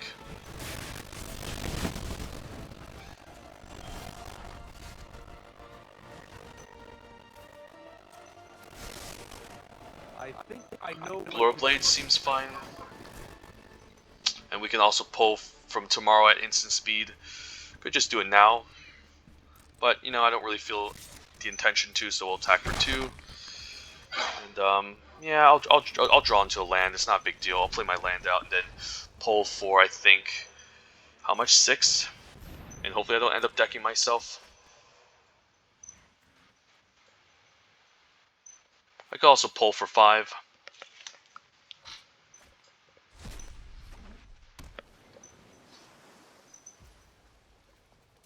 Nah, let's pull for 6.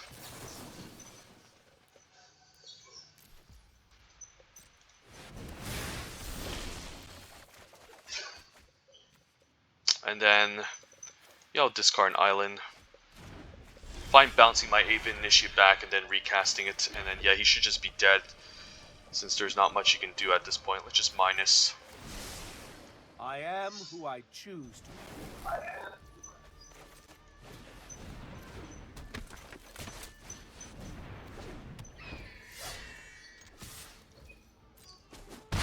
Yeah, I do like this deck. It's really fun. Jesus. The only problem is that if we lack win conditions, that's going to be a problem, but we can always embalm this.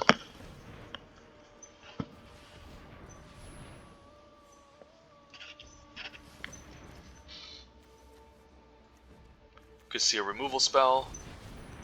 Let's just... I guess we can just steal it next turn, right? Or counter it. I'll counter it.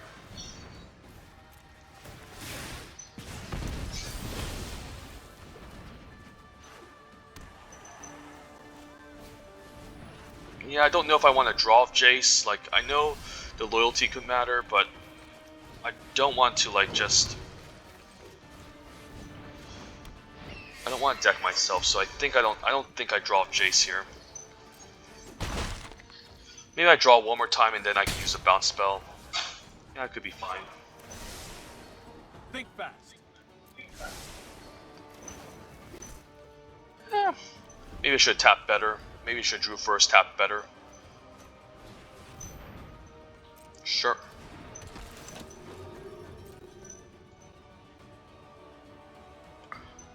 Hey, yeah, I think he's just dead. If we just bounce this or just attack next turn or whatever.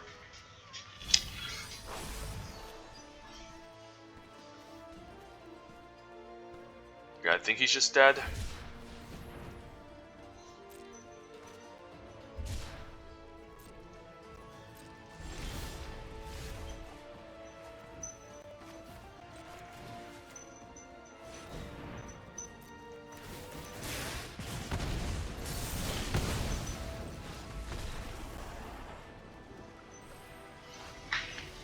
Well, that was a pretty fun deck.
Alright, bunch of removal spells in our opening hand. No win conditions or anything.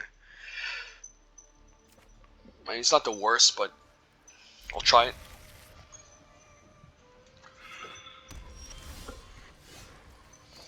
Okay, and there's a Riddle Form Sphinx, which is going to become our win condition.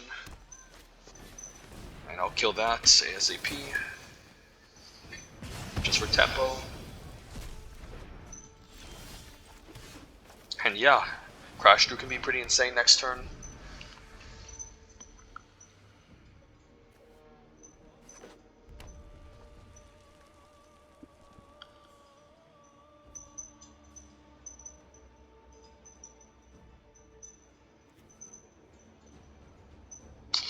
Opponent could be holding up a Struggle to Survive to answer Riddle Form if he doesn't do anything, so that's kind of suspicious, but I still think I want to Crash Through, cycle, and at least get in some sort of attack. Hooded Brawler, okay. Do I value the instant speed more than just the damage? I think I value the damage more. Because he could potentially play the 4-mana Vigilance guy, the 5-mana 4/4 that, yeah, that you guys know what I'm talking about, the 5-mana 4/4 Vigilance Reach guy, and I need a card like Cut to answer it.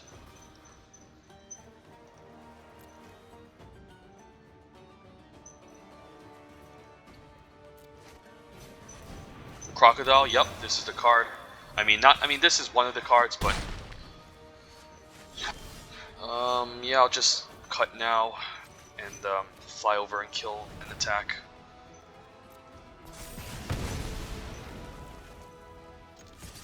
No ribbons, but cut is still good.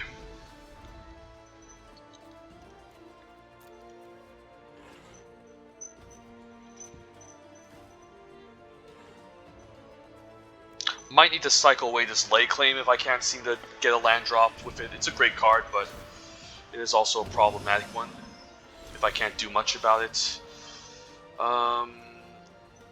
Yeah, let's just play Crash Through. We can scry end of turn if we want to, or cycle away the lay claim. Probably more interested in cycling away the lay claim at this stage of the game. Even Initiates, okay.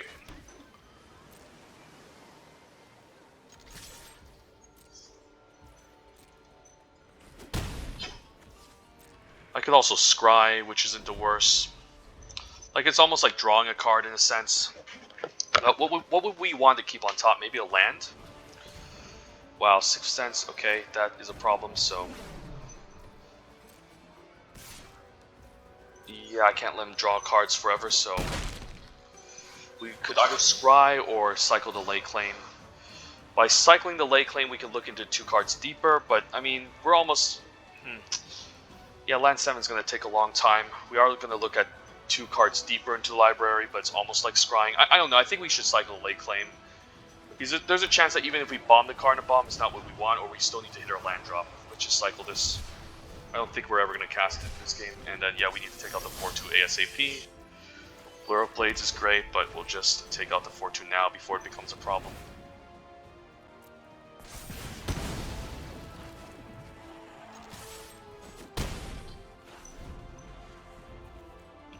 And if I get land, I can even initiate, keep a Blur of Blades at least to make this into a creature, hopefully.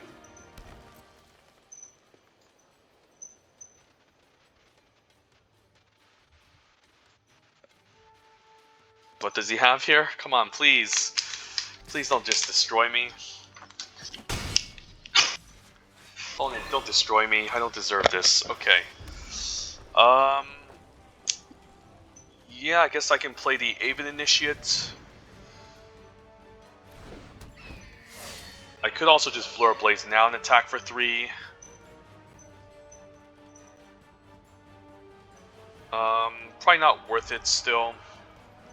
I think I'm better off maybe trying to block this 3-2 and then force him to exert, Blur Blades it, deal 2 to him, and then block with the 3-2.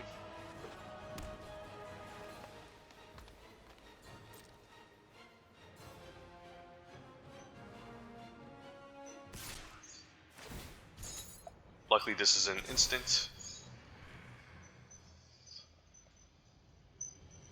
Yeah, I'll move the blocks here. I'll let damage happen first, and then before end step we'll Blur Blades. Don't want to do it now in case he has some sort of trick.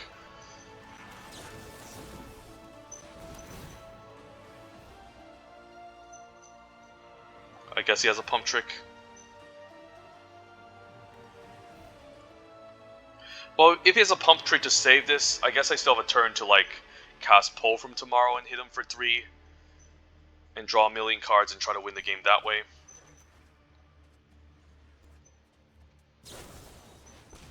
Okay, that's fine. I still get to deal 2 damage to him. I don't know if this was correct. No, I shouldn't have made him to a creature. That was bad. Yeah, let's cast Pull from tomorrow for X equals 5.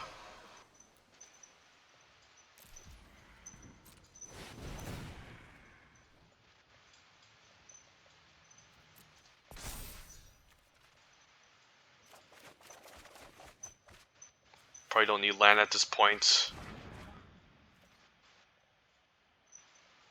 And then hopefully he doesn't have removal. Which he doesn't, because he would have used this on my end step or something at instant speed, so.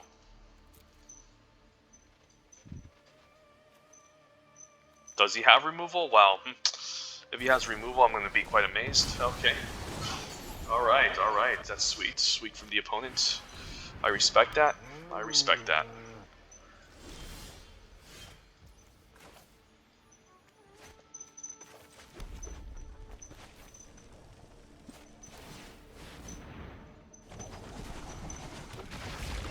Is this creatures without flying, right? I'll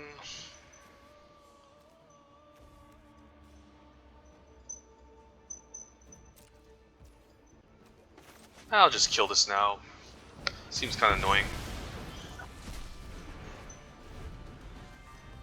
Hopefully he doesn't top deck a Cartouche of Ambition to fight this and bring this back and recast it again. That would be pretty annoying.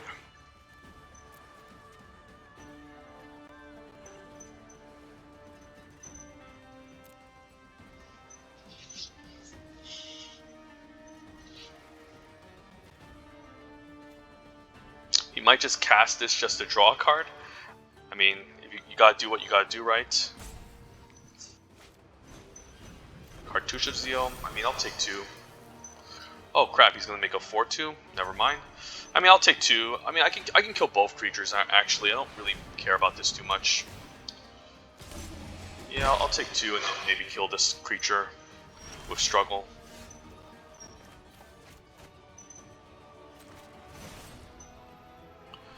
Or I guess we open fire and he's dead. Never mind, I'm just being an idiot. I didn't even see lethal. Let's get it.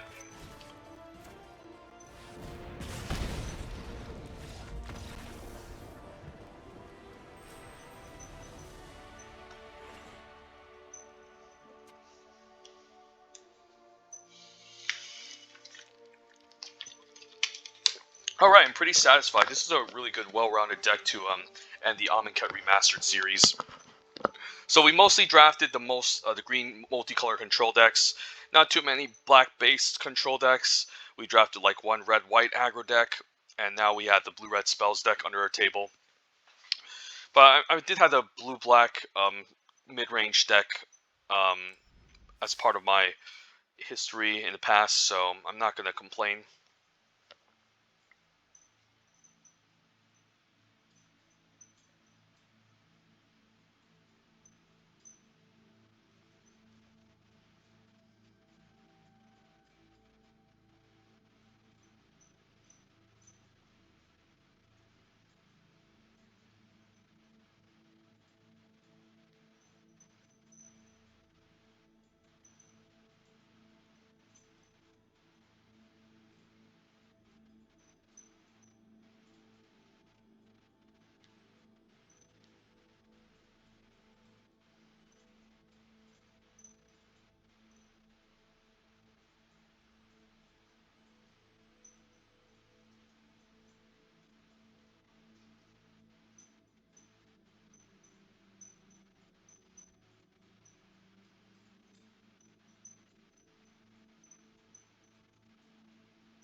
I can search red. We can get a riddle form out. We just need like 2 lands, right? I believe in this. I've done this before. Worst case scenario, we don't get 3rd land or 4th land. But you know, we have to believe a riddle form in our opening hand.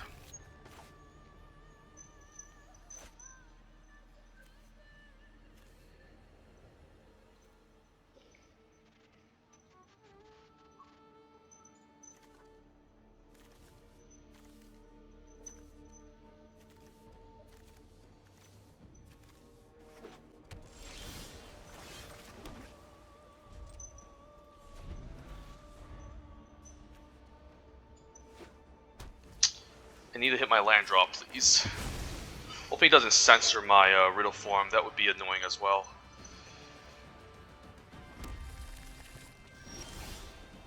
Okay, we need to hit a land drop next turn, hopefully. At the very least, I can still maybe kill something and attack for 3 if I don't get a land drop. Alright, blue-white isn't the worst. Edifice is annoying, though.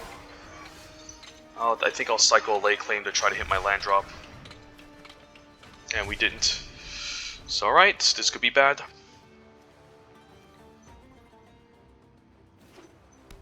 So opponent's also playing a control deck. Sure, I'll play a random Firebrand Archer.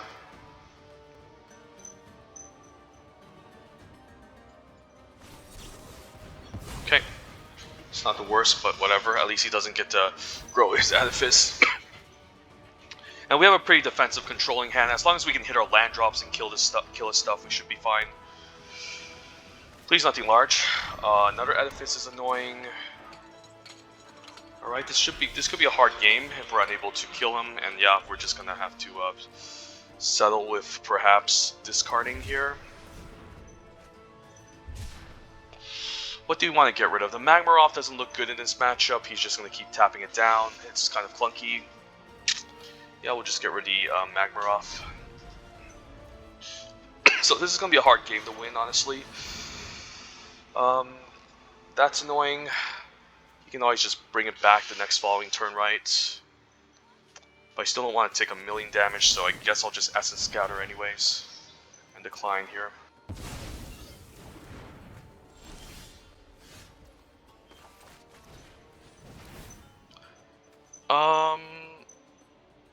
We'll decline here.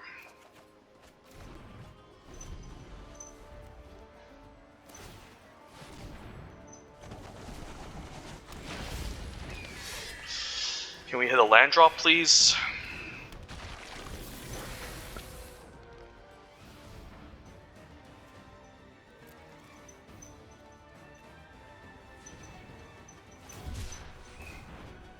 At least the opponent isn't putting a lot of pressure against me, so we still have the potential to survive and deal with the opponent, so...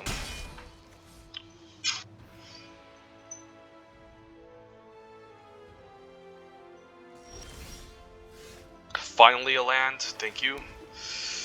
Yeah, I guess we can open fire here. Or try to attack him Blur of Blades. But he's probably just going to tap my guy down, so, you know, let's just kill this while we can.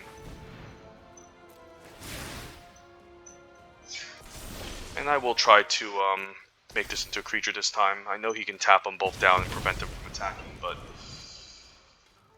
we might as well try.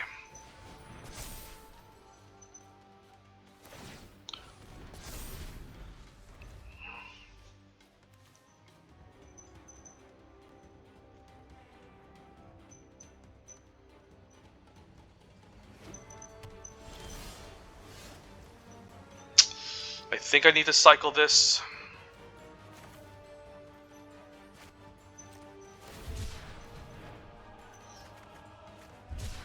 And we finally hit a land, thank God. Yeah, I'm down to just struggle on the wall, it's pretty annoying.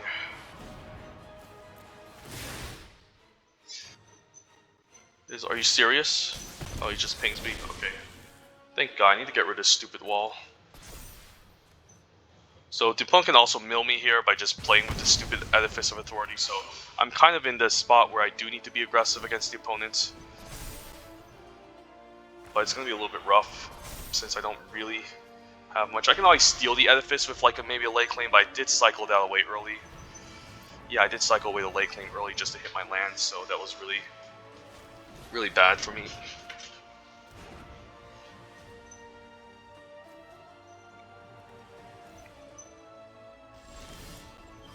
Ooh, okay, I'll take an Aven Initiate. And then now we can start attacking maybe, once we can, if our creatures can survive, that is. Yeah, this is quite powerful. He can also use this on his turn and we still won't be able to attack.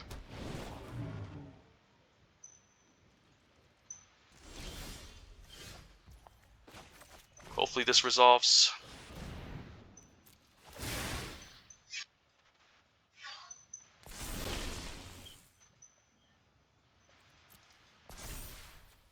Please no.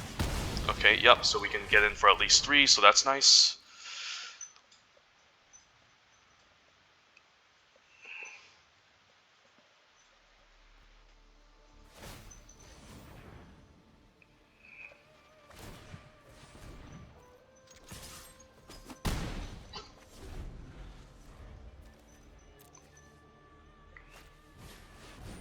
Camo, we can answer with the Magma Spray, thank God.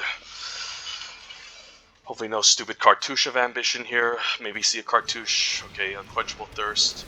Jace can always bounce back my Aven Initiate, so that's not the worst. I think we still want to Magma Spray this first.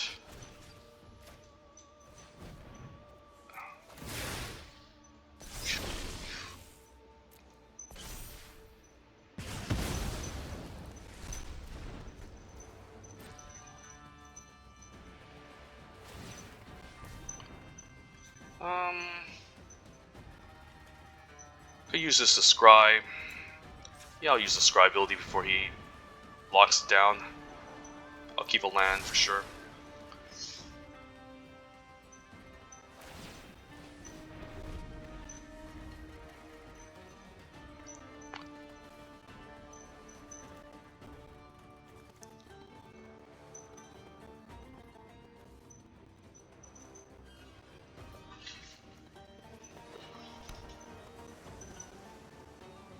He could also be a pain in the butt and try to make me mill my own stuff here.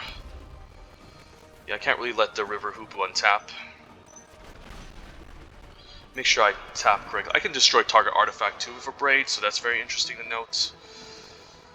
So maybe I do just Magma Spray and Blur Blades this thing, and then maybe a Braid.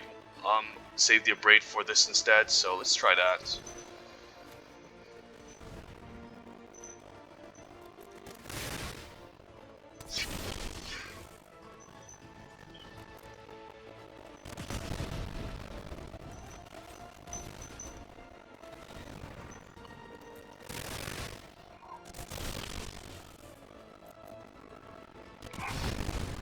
And then we'll Braid one of the artifacts. I forgot this destroys artifacts, so let's just do that.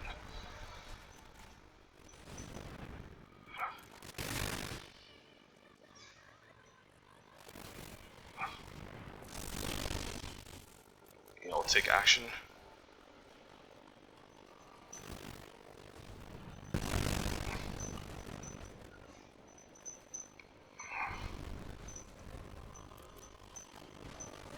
Wall, okay, so man, this opponent is really controlling, holy crap. Could minus and bounce this, but I think I just want to get back my Aven Eternal, so we'll play Jace.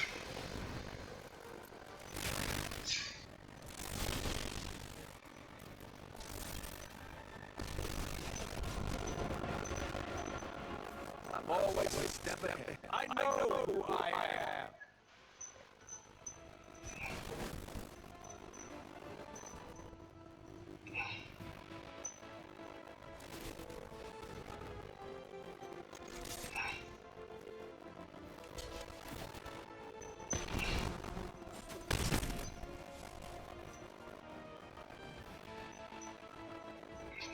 No, that's just ETB that turn, so you can't really activate it. Yeah, I forgot the fact that Braid dealt with artifacts, so that's very interesting to note. I should also be careful because the opponent can also make me mill 4. So I don't necessarily want to keep drawing cards with Jace. I could also bounce his no, I can only bounce creatures, so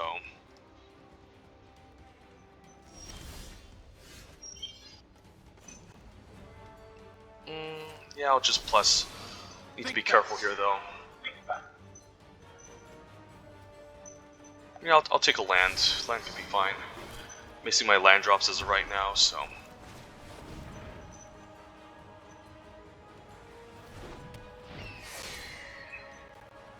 And then we can just scry instead of wow, opponent lets me attack. Thank you very much.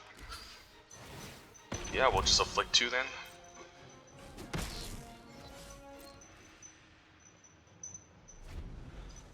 Doesn't even tap the wall. Okay.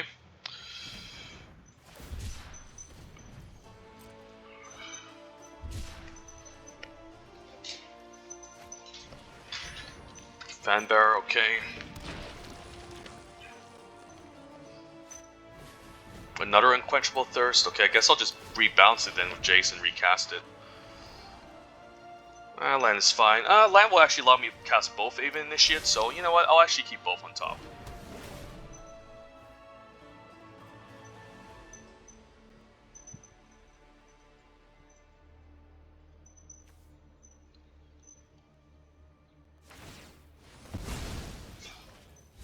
I mean, he stacks himself. Yeah, he made me just mill a bunch of lands.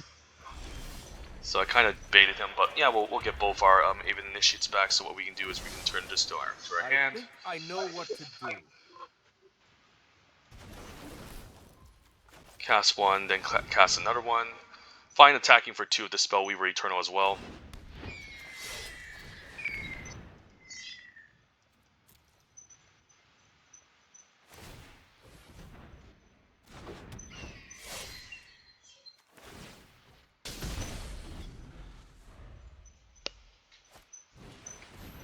Even a compulsory rest. Wow, this guy doesn't stop.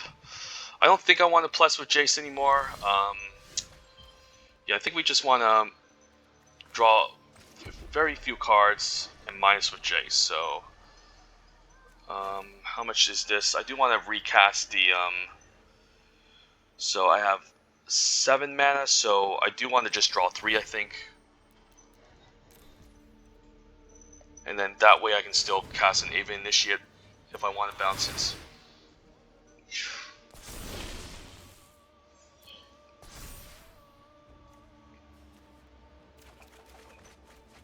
And cut is pretty good.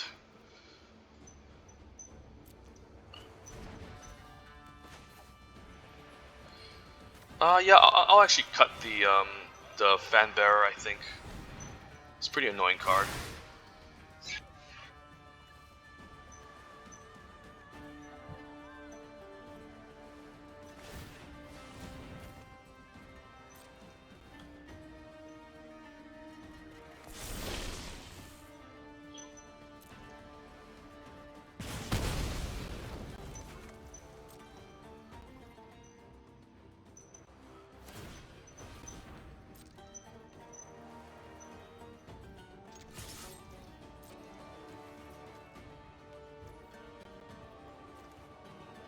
I could end up decking myself, so I'm not sure if I want to plus with Jace, but I think it's still okay, or not. Yeah,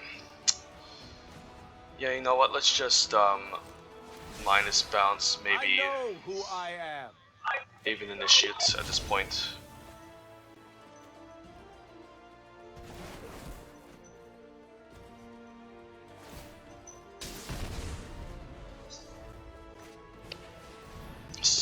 Wow, even a Steward of Solidarity. No non-creature spells, unfortunately, so we're still going to take our time. I think I still attack with the spell Weaver Eternal and try to get in the damage.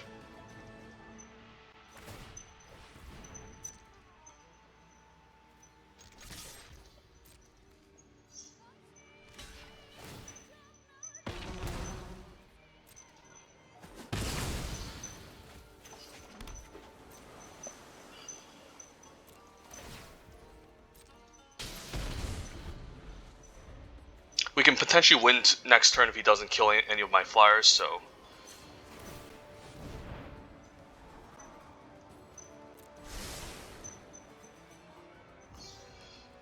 I'm hoping that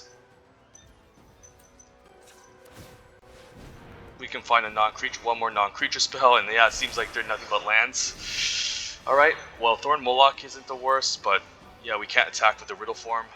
So he takes our flyer, we're just dead here, I think, so...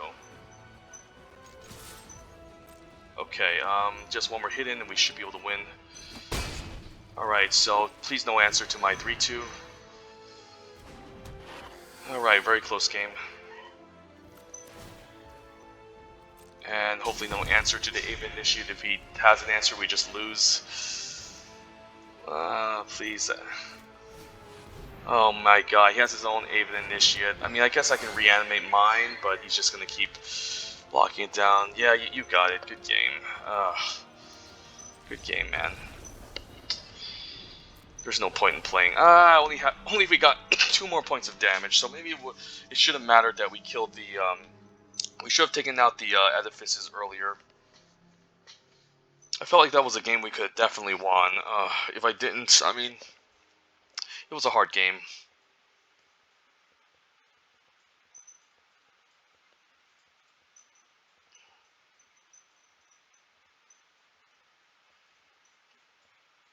Pretty fun, but hard game. Oh my god, it was so close. So close. If he did not have an answer to my flyer, or... I mean, I could have traded, but then the thing is, even if I traded and I reanimated it, like, he's still going to just reanimate his and then just block me, and then I just end up decking myself. That was kind of dumb. I forgot a Braid could answer artifacts. And the double edifice were definitely his biggest victory. I was able to also bounce my Aven Initiates back too with Jace as well. We barely drew lands that game as well too, so I'm quite surprised. We were stuck at 2 lands for almost the whole entire game. It was just ridiculous. So that was basically the type of deck we didn't want to face against, like another control deck that's just looking to stall you forever, and then doesn't play that many creatures, and it's trying to either deck you out or just ping you to death. That's the type of deck I want to avoid playing against.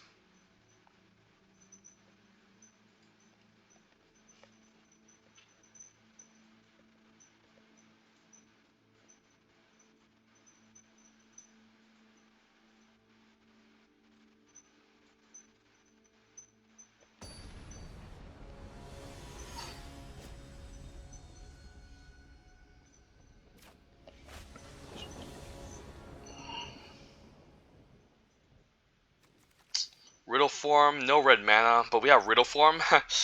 No red mana, but we have riddle form. Is that worth keeping? I think it is. I'm one of those people who believe riddle form is just so powerful on turn 2 that I think it's worth keeping even without red mana. So just got to believe. Haha. Alright, just gotta believe, right? If no red mana off the top, at least maybe we can get blue mana going. I don't know. This could be a bad keep. Shouldn't have done this. Opponent has his own riddle form. Okay. Pull for X. That's pretty bad. I don't think I want to pull just to draw a card. Alright, I think we're just dead. I should have done this. This was bad. A Braid can maybe... I guess this is an enchantment. A Braid can't really answer that. If the opponent just plays non-creature spells over and over, this is going to be really bad. I could also just pull from tomorrow just to trade. But that's also just really awful. Give me my red mana. Nope. I mean, maybe it's worth it just to cast Pull for 0, but it just goes down. You just lose so much value for like not even being able to like discarding a card. Yeah, that's just bad. I don't want to think about it. Let's try to get lucky here and get our blue spells or at least a land drop. Opponent's also just not doing much at all, so I can't really complain here. Okay, yep, this sucks. Are we ever going to cast Pull from tomorrow from this hand? Probably not, so let's just discard. Let's just discard it.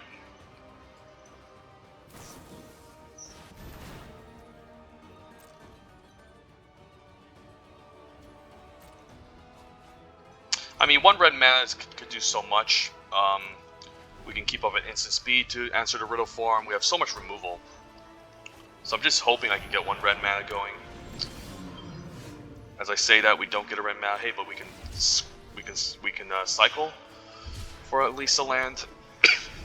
So all the red mana should just be at the bottom of our library, and we just draw the red spells on top, of course. Yeah, I should just concede here. This is dumb. This is just so stupid. And he probably has counterspell backup and everything now, and he has all this tempo. Okay, I'll just concede. This is dumb. Alright, that was dumb. That was probably one of the worst games ever. If not the worst. Shouldn't have kept. But I still kept a terrible hand. Alright, we had potential, but I kept a really bad hand, and the last opponent we didn't really want to... was not the game we wanted to face against, so yeah, I wouldn't be surprised if we could just lose the next one and just call it a day. Overall, fun draft experience, but Nissa, the deck with Nissa was a bit of a letdown. This one could just be a complete letdown as well, because I kept a really bad hand and somehow, I don't know what happens. I don't know how like all your red mana could be on the bottom of your library, and you have all the red spells on top. It doesn't make any sense. Like, it makes 0 sense for me.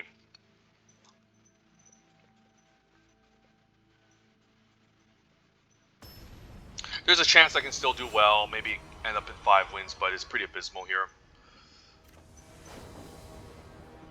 It's kind of sad, but whatever. Hey, we got red mana. Thank you very much. And Riddle Form on our opening hand. This seems like a good hand to keep.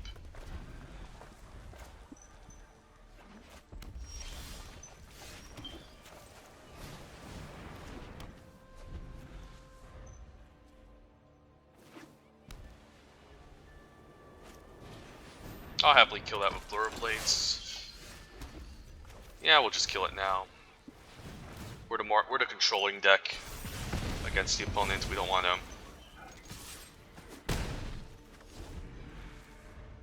Yeah, we're the ones that needs to find answers to his stuff, not the other way around. Dustwalker could just abrade that. Although, whatchamacallit, could also just play Aven Initiate. There's a lot of things. I mean, we could just abrade it, attack, and then play Essence Scatter, or I could just play Aven Initiate. Abrade isn't the worst. Let's just kill it now, and then we can keep up the Essence Scatter. Or just play the Spellweaver Eternal. Like, it's also not that bad of an idea.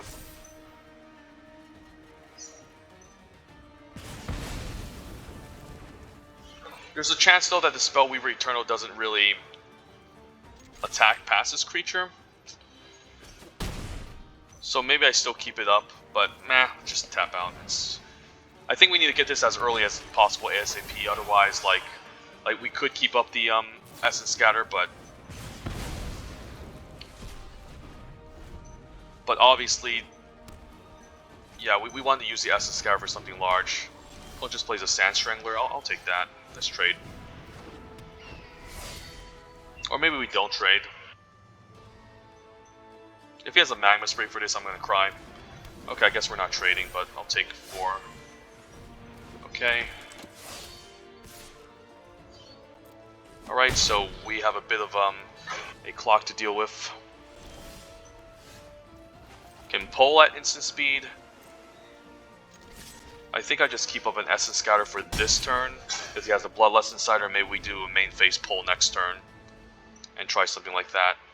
And I don't even know if I should bring out the Riddle Form. The Riddle Form does prevent 1 damage from this from these crappy 1/1s. If he does tap out, I will bring this out as a creature.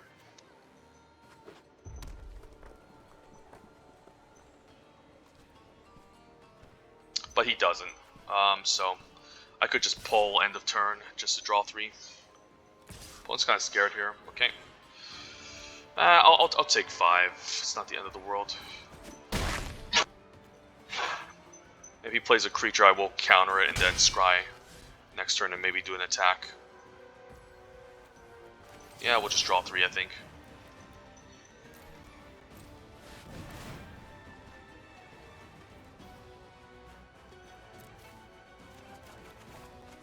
Ooh, all this is really good. Crash Through can maybe go. Crash Through is a really cheap way to enable it, though.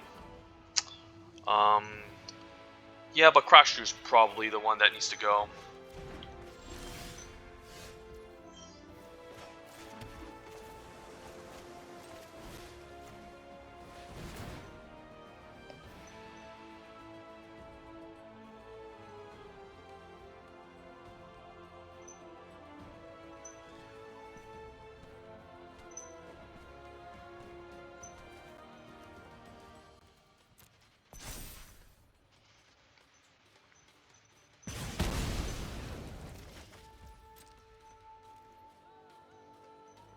Could see an impeccable timing, but that's fine. And we can keep up the Essence Scatter, and then next turn just Magma Spray and kill him if he tries to haste out a large creature. So, yeah, we're basically in the lead here. We are in the driver's seat. Tormenting Voice, don't really care.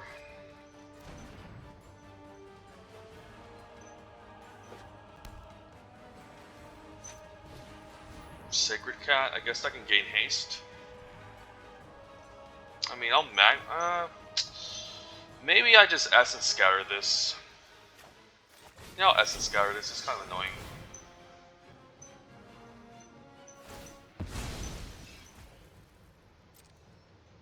And then we'll just Magma Spray and hit for lethal next turn.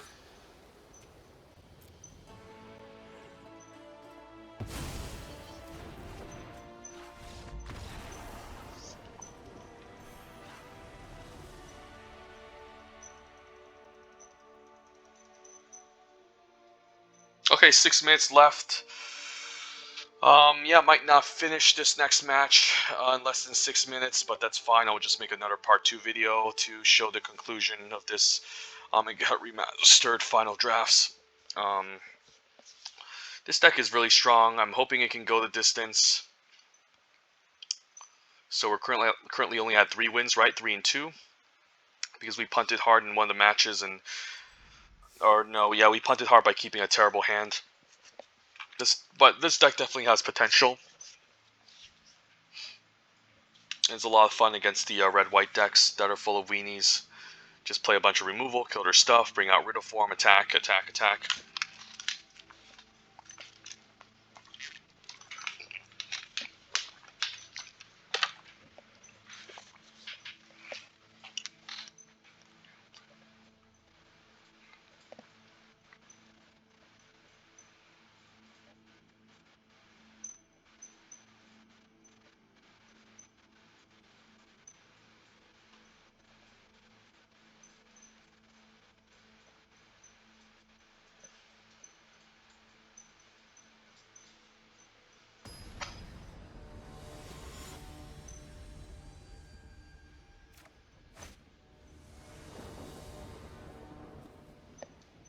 Okay, 2-drop.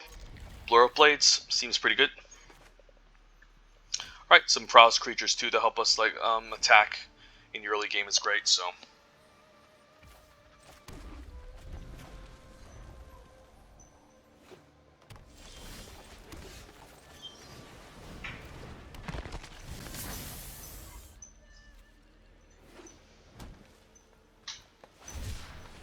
Just cycles, alright. So I guess we're the aggressor.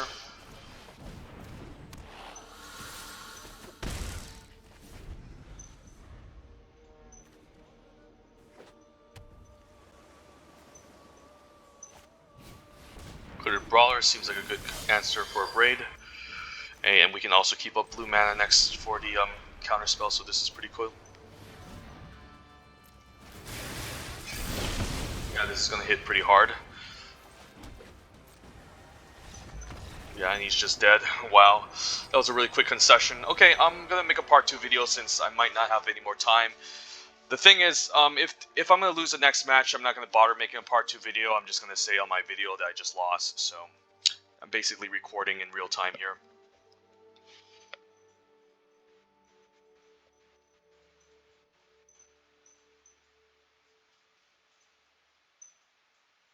Maybe we can crack some packs just in case we can't finish the video. And I have 2 minutes to go over everything. So yeah, let's just at least we have 4 wins. Let's crack some packs.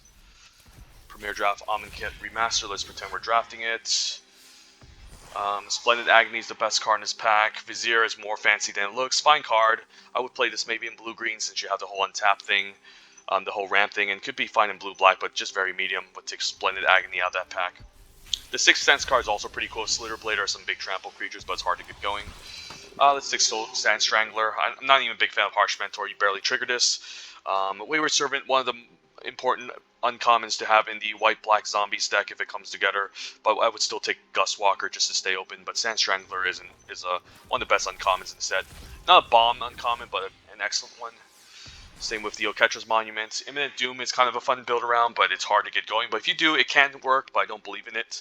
I'm not one of those people who want to go all in with it. I mean, I do believe in it, but I'm not one of those people who want to go all in with it. Oketra's Monument, yes, I would take over Gustwalker. I would take over Compulsory Rest and Kenris Scrapper, all really excellent Exert creatures. But I'll probably rank it Oketra's Monument, Gustwalker, and yeah, I would probably take Kenris Scrapper over Compulsory Rest since this is a set that's more interested. You want to focus more on threats than removal in this set, for the most part, unless you know for sure you draft a control deck. Command to Memory is okay. This pack is all okay, but Vile Manifestation is probably the best card. Maybe draft some sort of cycling deck around it, blue-black cycling. It was not a great pack, actually. Never mind. Like, even in that game where we had the, the stupid Approach of the Second Sun, we barely cast the Memory half. Top Crop Elite is the pick here. There's Enigma Drake, which would be excellent if in our deck that we're currently drafting, and then yeah, I'll take Magma Spray. Man, Sweltering Suns is kind of fun. Draft a control deck, or maybe have the option to draft an aggro deck. Maybe drop a control deck. Red can be really controlling in this set with lots of removal, and Sweltering Suns is excellent. And it's also rare.